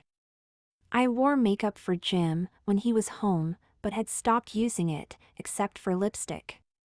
I studied my face. There was no need to impress Dave, but there was no need to look like a Russian peasant either. I found a pair of tweezers and plucked my eyebrows into the semblance of arches. I had forgotten what a pain, literally and figuratively, it was to look pretty. Since I had been spending so much time with Jamie, I hadn't been in the sun and looked pale. I rummaged through the vanity drawer and found a tube of some type of bronzing stuff. God knows how old it was, but I supposed that it doesn't go bad. I took a dab and applied it. Satisfied with the improvement, I continued with the application. I made my bed, straightened up the room and then went into Jamie's room and started to make his bed. He came in as I was pulling up the spread. His doll was on the pillow. I handed it to him to hold while I finished. Okay, sweetie, it's time to go. We started downstairs and I noticed he still was holding his doll. I considered saying something, but decided not to make it seem important. Maybe he would realize he had it with him on our way out and leave it downstairs, or maybe he would take it with him in the car, but not bring it into the Karen's house. It was his choice. Karen said he could bring the doll and there was no need for me to be involved, although his leaving it at home when he was a girl and taking it with him when he was a boy seemed backwards. Then again, I was becoming quite aware that 6-year-olds don't think like adults. I put our suitcases in the trunk and we pulled out of the driveway. It was about 2:30 and the trip usually took a little over an hour. Leaving now, we would avoid the Friday rush hour. I looked over at Jamie in the passenger seat with his doll in his lap and remembered the pretty little girl in her white sundress and bubblegum pink nails, who had been sitting next to me the day before. Bubblegum pink nails, Ginny. He still had them. So much for going to Karen's as a boy. I pulled over, waited for traffic to pass and made a U-turn. Jamie, honey, we have to go back home. We need to take off your nail polish. It will only take a minute. Did I even have nail polish remover in the house? I must have some somewhere. We pulled into the driveway and I took Jamie upstairs to my bathroom. I rummaged through the vanity and found a bottle and some cotton balls in the back of the cabinet under the sink. I watched Jamie for any emotional reaction as I applied the saturated cotton ball and swabbed off the polished nail by nail. I supposed that having polished nails was not something that mattered to him. Girls, while most girls, like to look pretty, because they're indoctrinated into our beauty culture by their mothers. There's no reason why he should be disappointed about having something unfamiliar taken away. I inspected his nails to make sure there were no traces of pink and touched up a few areas around his cuticles. Once I was satisfied, we got back in the car. I kept some tapes of children's songs in the car for when we made the trip to Karen's. I put it in the player and we passed the time to There Was a Farmer, Had a Dog and Bingo was his name, oh, Bingo, Bingo, and another tape of Disney movie tunes. Would you like to hear my rendition of Under the Sea? Neither did Jamie. Traffic on the interstate was heavier than I had thought it would be. Apparently, a lot of people decided to head home early for the weekend. It was a little after 4 when we turned onto Karen Street. Her house was a ranch, near the end of a cul-de-sac. As we approached, I saw Debbie on a bicycle and Cindy pedaling a big wheel. Debbie recognized my car. Karen must have told them we were coming, and waved. I made sure they were out of the way and pulled into the circular driveway. Debbie and Cindy got off their bikes and ran over to Jamie's door, but couldn't get it open, because the doors locked automatically when the car started. I pushed the unlock button and they opened the door, excitedly tugging on Jamie, who was still held in by his seatbelt. I watched to see Jamie's reaction when the girls saw his doll. Noticing it in his lap, Debbie asked me in typical children's self-centered curiosity, "Aunt Ginny, is that for me?" "No, Debbie, the doll was Jamie's birthday present," I explained. "It's his," I repeated to make sure there was no question. "Oh," Debbie said, rebuffed in her enthusiasm for an undeserved gift. "Can I see her?" she asked, reaching for it. To my surprise, he let her have it. Letting go of the doll freed Jamie's hands to release his seatbelt. In the meantime, Debbie gave the doll a thorough going over, even lifting the dress to check her underwear. When Jamie finally slid out of the seat, she handed it back to him and expressed her approval. "Neat. Come on." She ran off to the house with Jamie and Cindy trailing along. I was surprised by how readily she accepted Jamie having a doll. She and Cindy had dolls. She didn't have any brothers who were told they couldn't, and at her age I doubted she played with boys, so why would she know any different? Jenny was right when she said that prejudice requires maturity. They disappeared into the back door. A few minutes later, Karen came out, apparently alerted by the girls that we had arrived. She hurried over and gave me a gigantic hug. I really needed it. We held each other for what seemed like 10 minutes. I couldn't let her go. All of the doubts and worries of the past few weeks seemed to melt away by the warmth and affection of my sister. Karen just let me hang on until I was ready. "It's good to see you too, Ginny. Let's get your stuff inside." She reached into the trunk and took Jamie's smaller suitcase. I picked up mine and closed the trunk. She shifted the suitcase into her offhand and took my arm, escorting me to the door. We went to the guest bedroom where we left the suitcases. Debbie had bunk beds in her room for sleepovers, and the usual arrangement was for Cindy to move in with Debbie. Debbie, being older, took the upper bunk for safety, and Jamie stayed in Cindy's room. Her room was pink and pastels with the usual assortment of dolls and toys. I thought how ironic it was that Jamie had a boy's room when he was being a girl and a girl's room now that he was back to being a boy. Dave had not gotten home yet, so Karen and I had time to catch up on her family. We talked about Debbie going back to school. Even though she and Jamie were both 6, she had started kindergarten last year, so she would be a first grader. Karen showed me her Hello Kitty school bag with all of the crayons, blunt scissors, pencils and little pencil sharpener required for her academic debut. Cindy was in preschool and loved her teacher, who was the same one Debbie had when she went to the teddy bear club. The owner was French, and for enrichment the children were taught the language, so Karen told me how cute it was for Cindy to go around calling her mère and her father père, the French words for mother and father, she explained, since I took Spanish. Of course, Karen went on, Debbie had no idea what her sister was saying and made fun of her for talking baby talk, which gave both of us a laugh. Karen carefully talking about Jamie, and it was nice to have a conversation with her that didn't involve his gender. About an hour after we arrived, Dave came home. He greeted me with a big bear hug. It felt good to have a man's arms around me, even if they belonged to my brother-in-law. He was a really nice guy, and Jim and Dave got along wonderfully.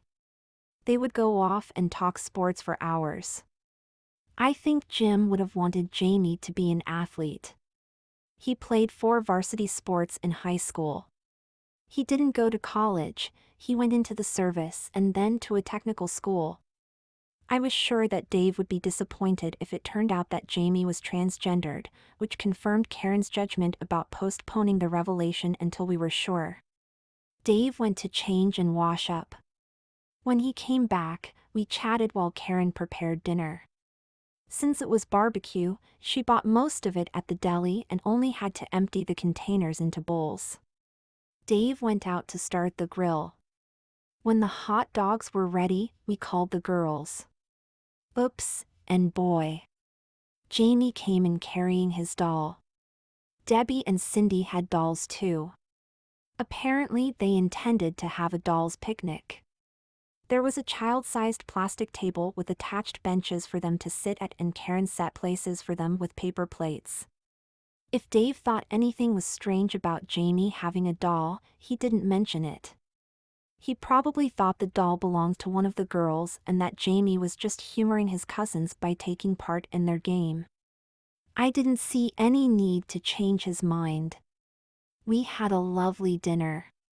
Jamie always got along with his cousins and, with their company to keep him busy, I could relax with a glass or 2 or 3 of wine. By the end of the meal I was feeling really mellow. Dave and I helped Karen bring the leftovers into the kitchen. We excused him and he went off to do whatever guys do while the women do the dishes. Not being much of a drinker, I wasn't a great deal of help. Mostly I swayed and giggled for no reason.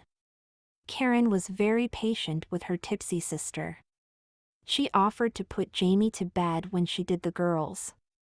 I accepted her offer and told her that his toothbrush and pajamas were in his suitcase.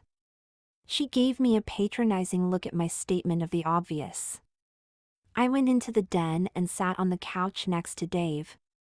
I didn't think Karen would mind my appropriating her husband for a bit, not that I had anything intimate in mind. It just was nice to have adult male company. We watched a nightly news program until it ended, and then he asked if I minded if he changed to the sports network, which I didn't. By then Karen came in to report that the kids were all tucked in.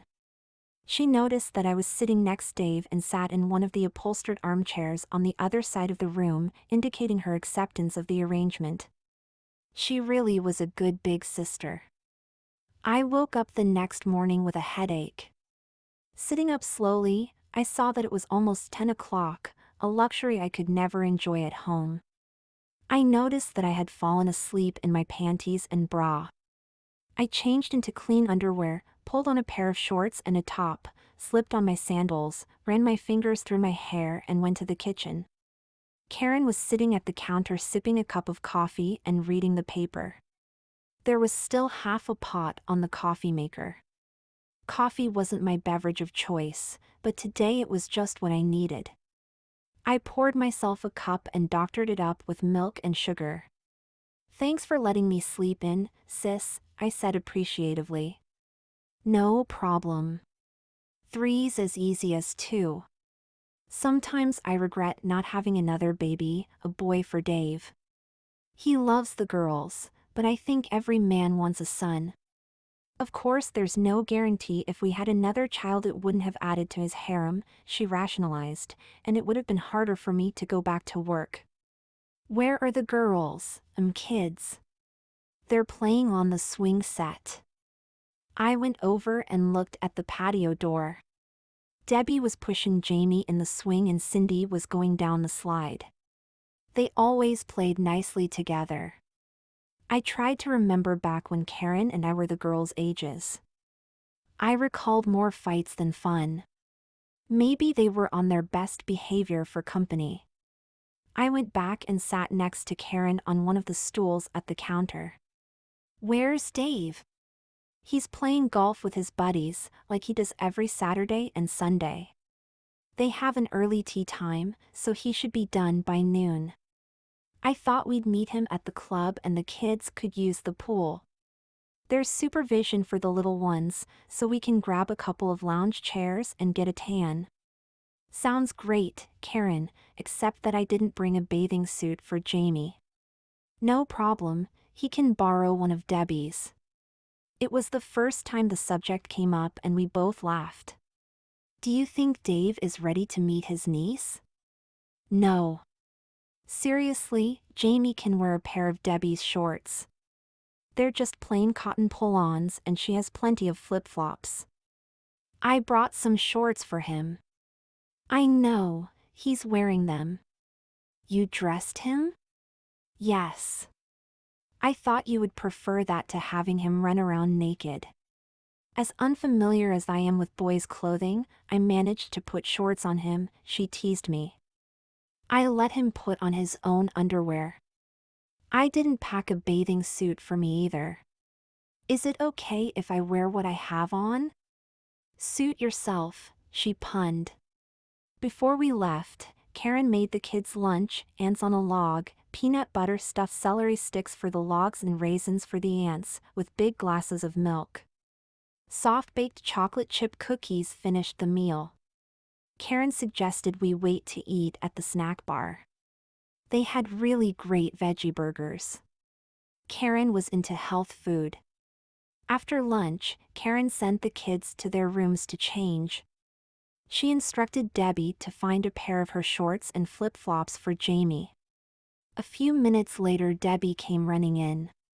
"Mommy, Jamie has nail polish on his toes," she tattled. "I want polish on my toes too." "He's got it," she repeated to enhance her argument. Karen gave me a puzzled look. I completely forgot about our pedicures when I did his nails. I looked sheepishly at Karen and shrugged. "Debbie, honey, I was doing my toes and, well, I goofed around and did his too. Let me see if your mom has some nail polish remover and I'll take it off, okay?" I gave Karen a questioning look.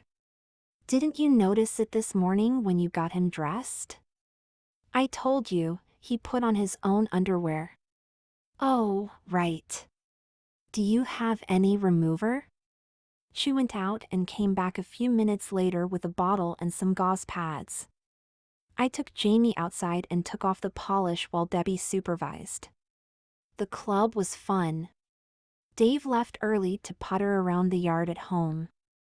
We got back around 4:30. Karen offered to order pizza for dinner, which brought a profuse expression of gratitude from Dave, who was usually deprived of such exotic fare. Having learned my lesson, this time I had lemonade with my dinner. After we ate, I suggested to Karen that she and Dave go out to a movie and I would babysit. She enthusiastically accepted my offer and dragged her husband from in front of the TV. I got Cindy ready for bed, reminiscing that Jamie had a Barbie nightgown too. Debbie and Jamie changed by themselves and I supervised their washing up and brushing their teeth. I offered to read them a story and they both got their dolls and sat on the bed in Cindy's room. When the story was over, I walked Debbie back to her room. I tucked her in and then went back to say goodnight to Jamie. He was already asleep, cuddling his doll. So far, so good, I commended myself. Sunday morning Karen reciprocated and let me sleep late again. The kids were already in the backyard when I came downstairs. Dave was with them and had set up some type of game where they hit a ball off of a stand with a bat. Karen explained it was called T-ball, a form of baseball for little kids. I was surprised that both Debbie and Cindy were on a team and even more so to find out that Dave coached it. Girls would never be allowed to play on a boys' team when Karen and I were growing up. It also answered my question about what fathers did to spend time with their daughters. Times had changed, although not enough in Jamie's case it would seem. Debbie is one of the best players on her team, Karen bragged. In part it's Dave's coaching, but girls have better eye-hand coordination than boys at that age. When they reach puberty, the testosterone makes the boys stronger and the estrogen gives us our curves.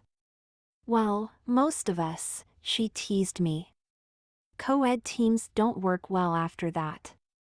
I watched as Jamie made a number of attempts to hit the ball off of the stand. Most of them whiffed over it, a couple hit the stand under it and a few glancing ones dribbled it to the ground. Debbie patiently picked up the ball and teed it up each time.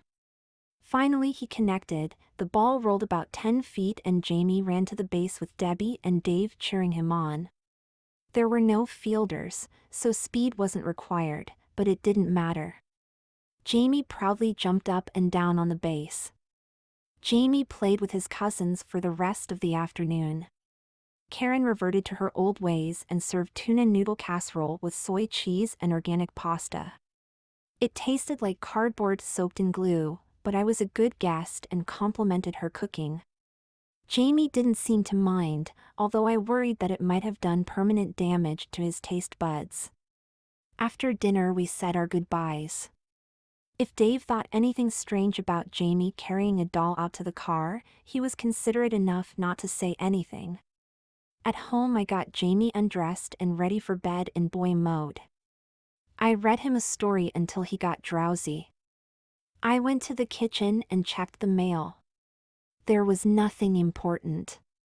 I watched the news and got ready for bed. We had to be up early for our session with Jenny tomorrow. I tossed and turned most of the night, worrying about her diagnosis. If he was transgendered, how would I deal with a boy who was a girl? So far, I hadn't done very well.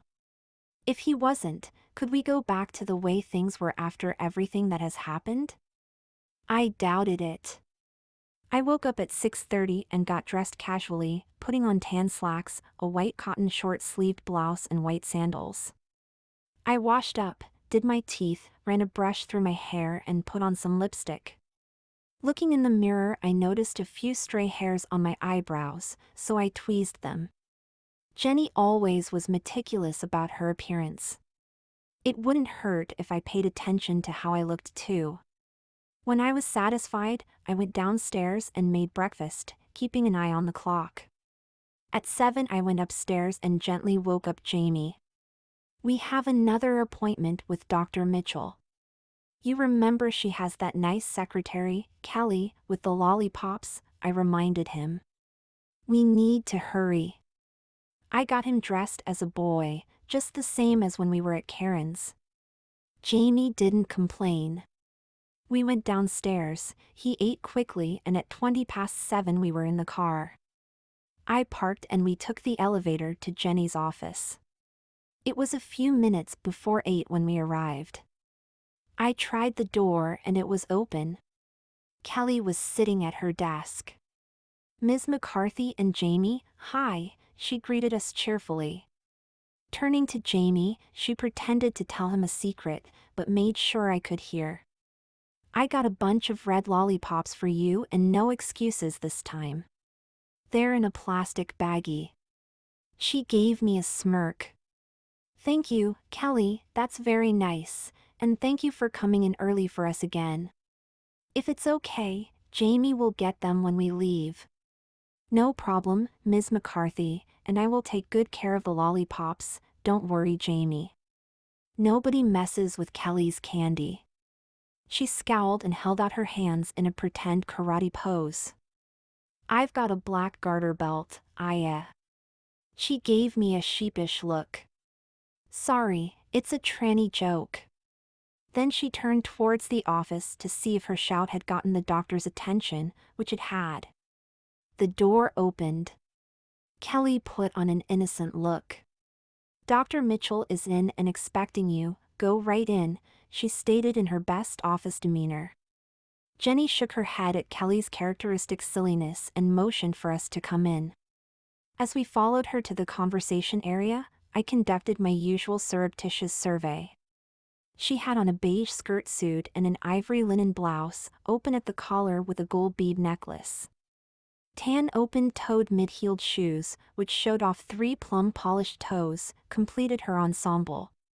She turned and seated herself, primly arranging her skirt, which had a front slit. I smiled at her and she smiled back. She had the coloring book and markers ready for Jamie. Jamie, your mother and I have to talk for a bit. You can color. He got down on floor and opened the coloring book, skipping over the pages he did at our last appointment and beginning a new page. When he was focused on his artwork, Jenny looked at me. It has been a confusing week, I volunteered anxiously. Confusing, Jenny? Why would you use that word? Well, Jamie spent most of it as a girl. He seemed to enjoy it. Like I told you on the phone, I got his hair done at a salon that specializes in children, particularly girls who do beauty pageants. The owner, Priscilla, was reluctant to give Jamie a feminine style when she found out that he was a boy, but changed her mind when I explained that he might be transgendered. It was the opposite with that woman, Helen. I thought she understood that we were exploring whether he was transgendered, and then she confronted me about my dressing him up like a girl. Is that what has you confused? Yes, well, two people having opposite reactions is confusing enough, but there's more. Jamie and I got our nails done. I held out my hands with the fingers pointed down to display my nails. And pedicures too, I added, moving my foot forward and wiggling my toes. I saw Jenny's eyes shift to check Jamie's hands as he was coloring. It was a fun mother-daughter activity, I continued. I wondered if Jenny would react to my using mother-daughter, but she didn't. That was about all I could think of to do with Jamie as a girl, so I called Karen to see if she would let him visit as a boy. To make a long story short, which did get a reaction. Please, Ginny, don't give me the abridged version. Sometimes what seems trivial can turn out to be useful, she reminded me. I'm sorry, Jenny, I didn't mean to leave out anything important.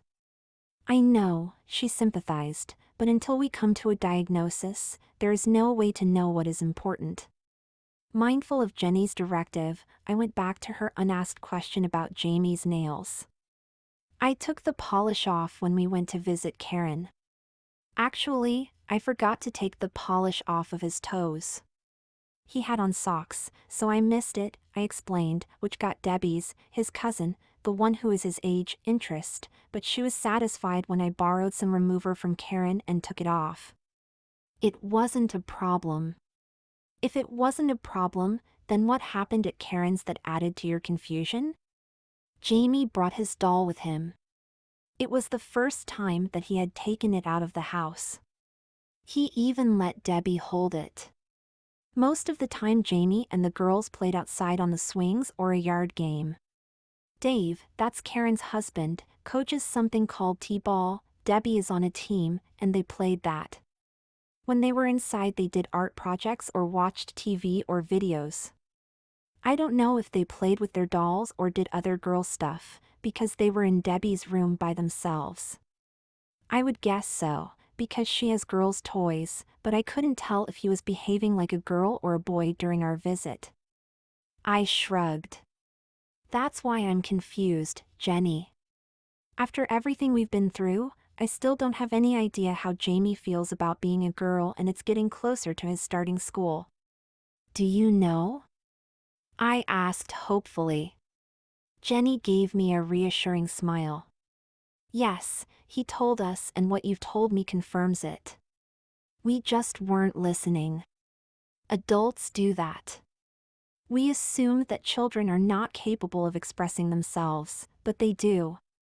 We just need to interpret it in context. They don't have our vocabulary and they don't have our experience, so they use nonverbal behavior. By nonverbal behavior, do you mean the doll? Yes, the doll. So Jamie is transgendered. He wants to be a girl. Why would you say that? Now that you've shown me how to understand what's happened, it's obvious. The doll is a girl and Jamie wants to be like her, to wear the same clothes, so Jamie sees himself as a girl. Jenny gave a small laugh and shook her head. No? Instead of answering, Jenny asked me a question. What makes you believe the doll is a girl? Jenny, I don't want to play truth or dare.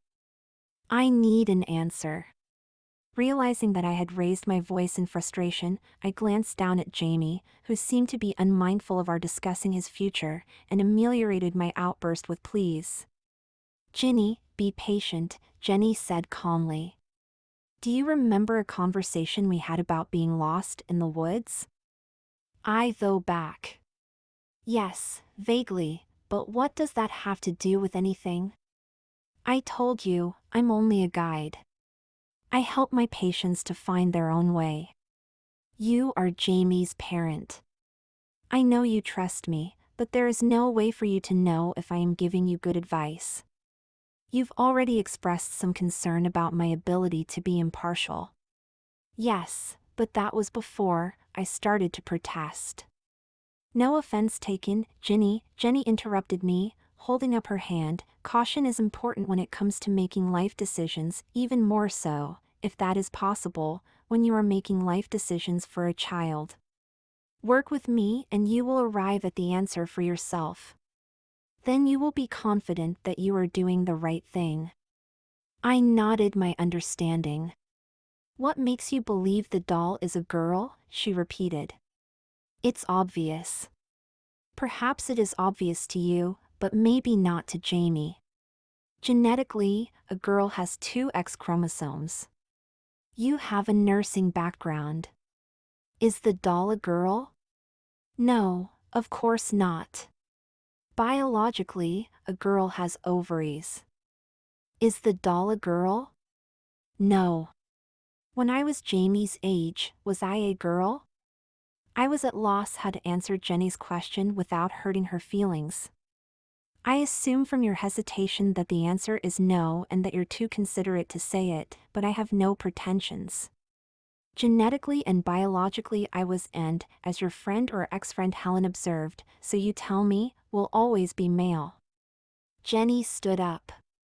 Look at me, Ginny. What do you see? A woman, I confirmed. What makes me a woman?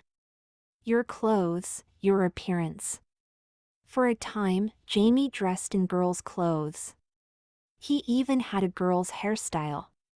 Did that make him a girl? I don't know, maybe, if that's how he felt about himself. Oh, the light bulb went off. It's how you feel about yourself, right? That's what makes you a woman. No, regardless of how I feel about myself, I will never be a woman. That's what makes me transgendered. I don't understand, Jenny, where is this all going? It's going to help you answer your question, Ginny. Let's go back to the doll. What makes you say it is obviously a girl? From what we've just been talking about, I guess it isn't so obvious. What would happen if you dressed the doll as a boy and gave it a haircut? I guess it would be a boy, wouldn't it? Would it? Ginny, I get the point. The doll is whatever you make it. No. I give up. Try one more time. Think, Ginny. She waited patiently. If the doll isn't a girl and it isn't a boy, then it has no gender. Yes.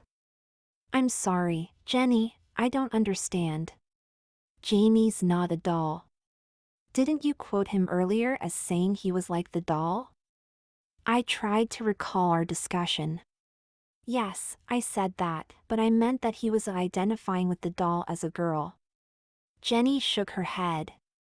I'll give you a hint. Couldn't Jamie have been identifying with the doll as a doll?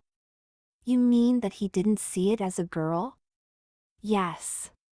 Why wouldn't he? Why would he?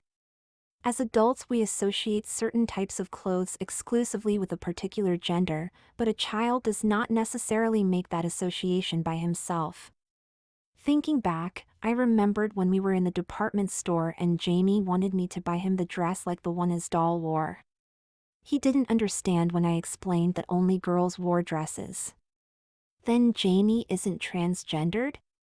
Not as that term is commonly applied. I'm sorry, Jenny, I'm back to being confused. You helped me to understand that Jamie did not see the doll as a girl and that his wanting to be like the doll didn't necessarily mean that he wanted to be a girl, even though it appeared that way to us, just that he wanted to be like the doll. I get that now, but if Jamie doesn't want to be a girl, then he isn't transgendered, is he?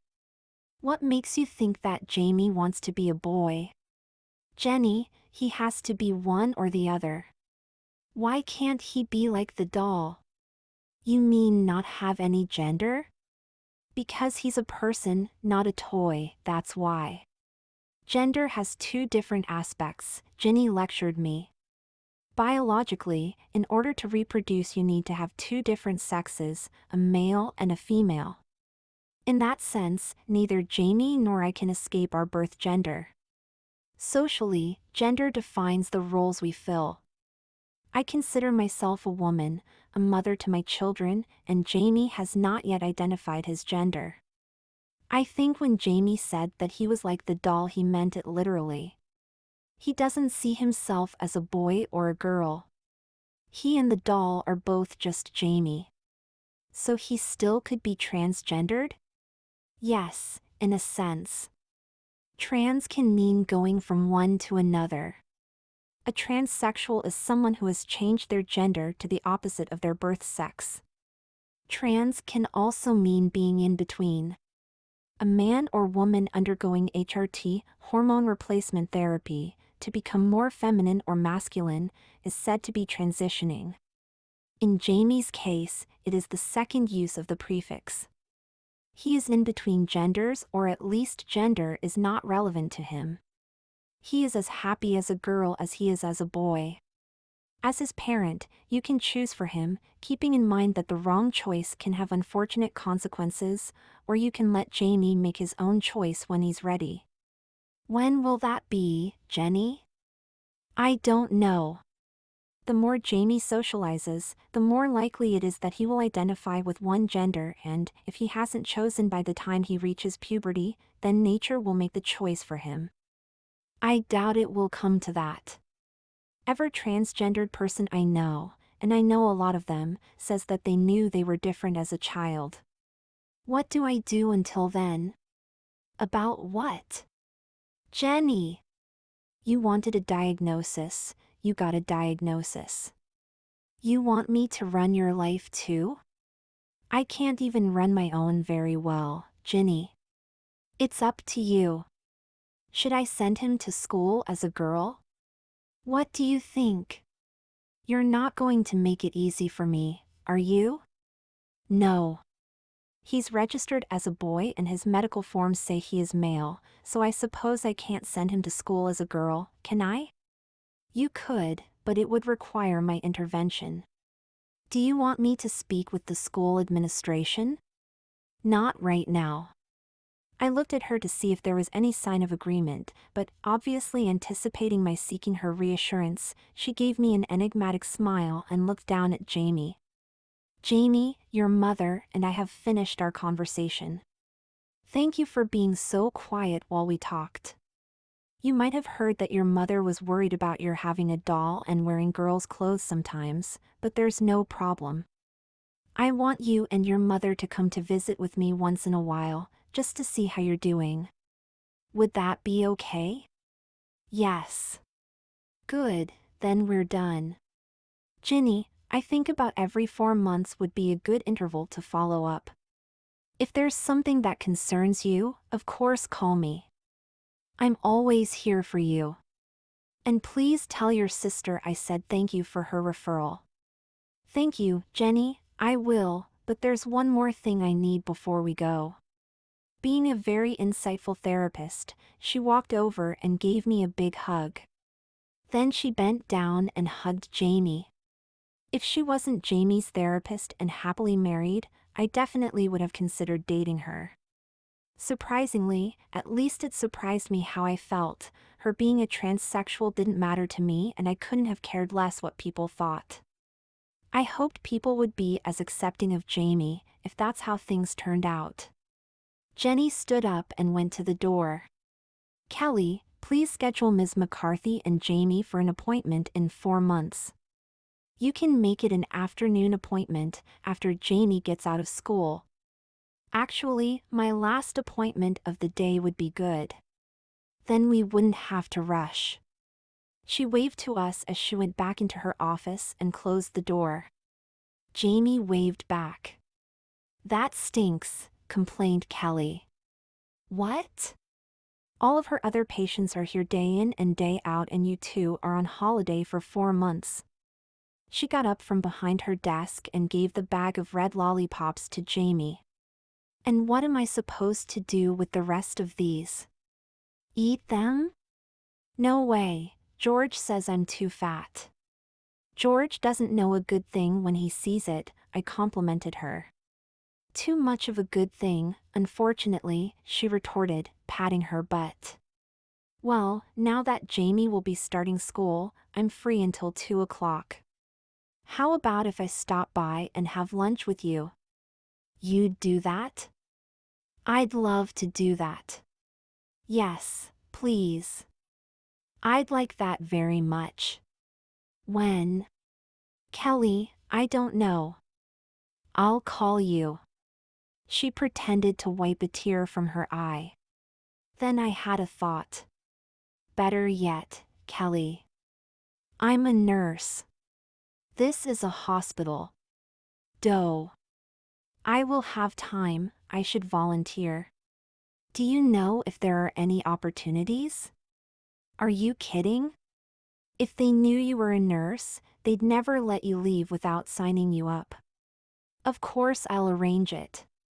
Then we can have lots of lunches. What about your weight? I teased her. We have a great salad bar. Deal. I'll call you with the information. You'll have to stop by Human Resources to do some paperwork and they have to do a background check.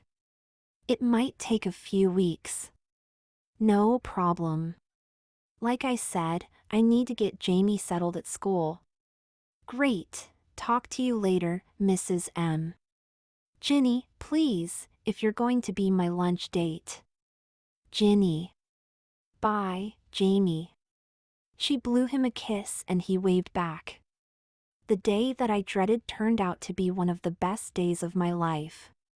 Jamie got a clean bill of health, mental health, so to speak. I resolved my issue with Jamie's school. I got something to keep me occupied while Jamie's in school, something that makes a difference, and I made another friend.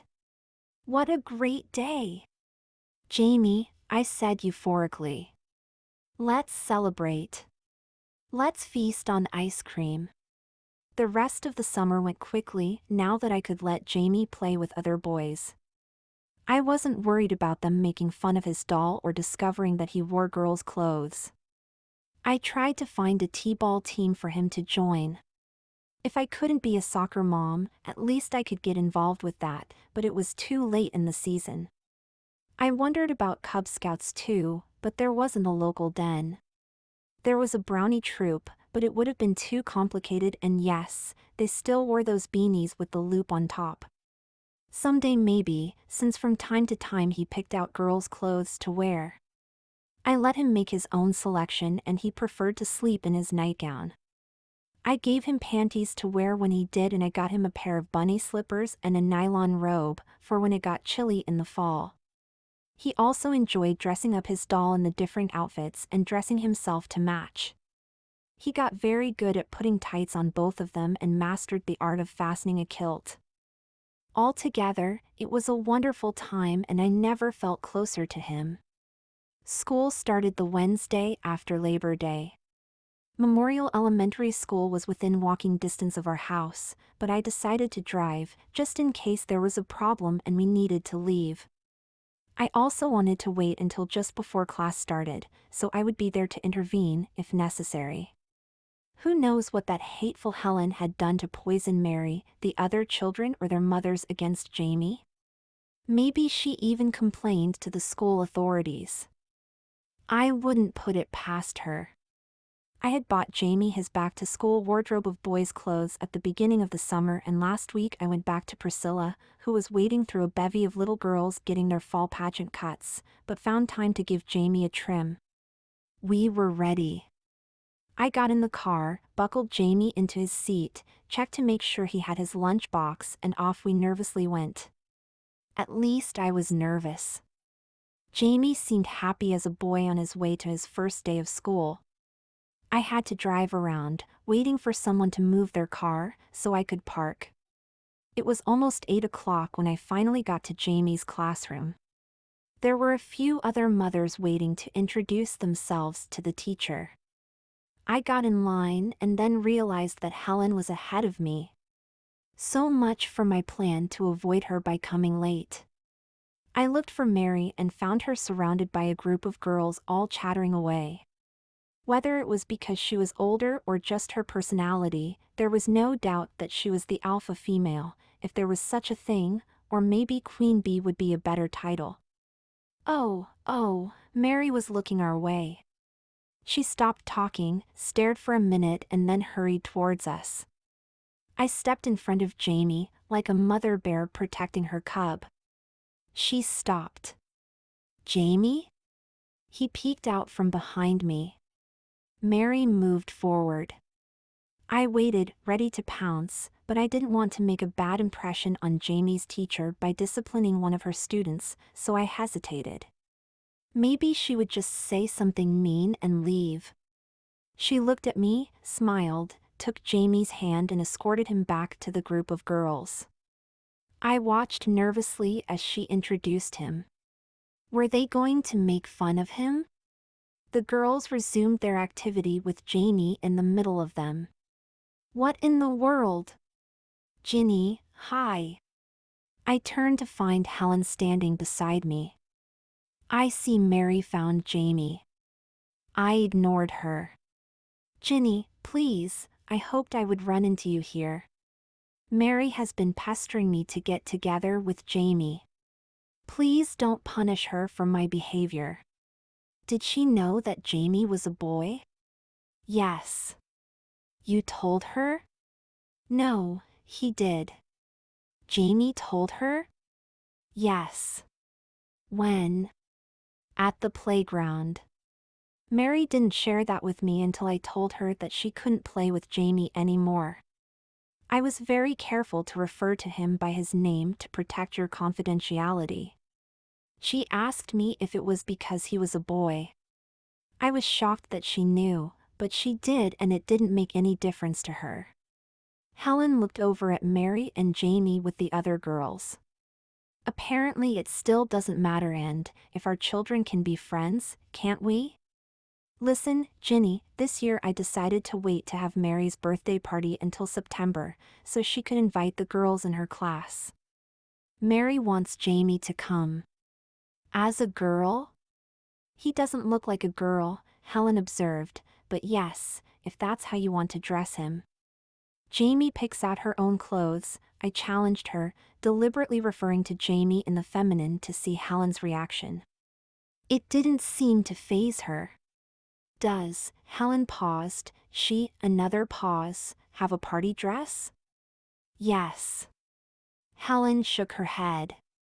Ginny, I was wrong to doubt you. Looking at Jamie and Mary's happy reunion, she conceded, Jamie can dress as he or she pleases, just so long as he or she comes to Mary's party, although it would be easier if you or he or she picked one or the other, so I wouldn't have to keep referring to him or her in the alternative. Okay? Now will you please have coffee with me? I'll buy. Yes. Helen took my arm and we left. Maybe Jamie will make Mary a good wife. I punched her in the arm. It was turning out to be a very good year for Jamie and me.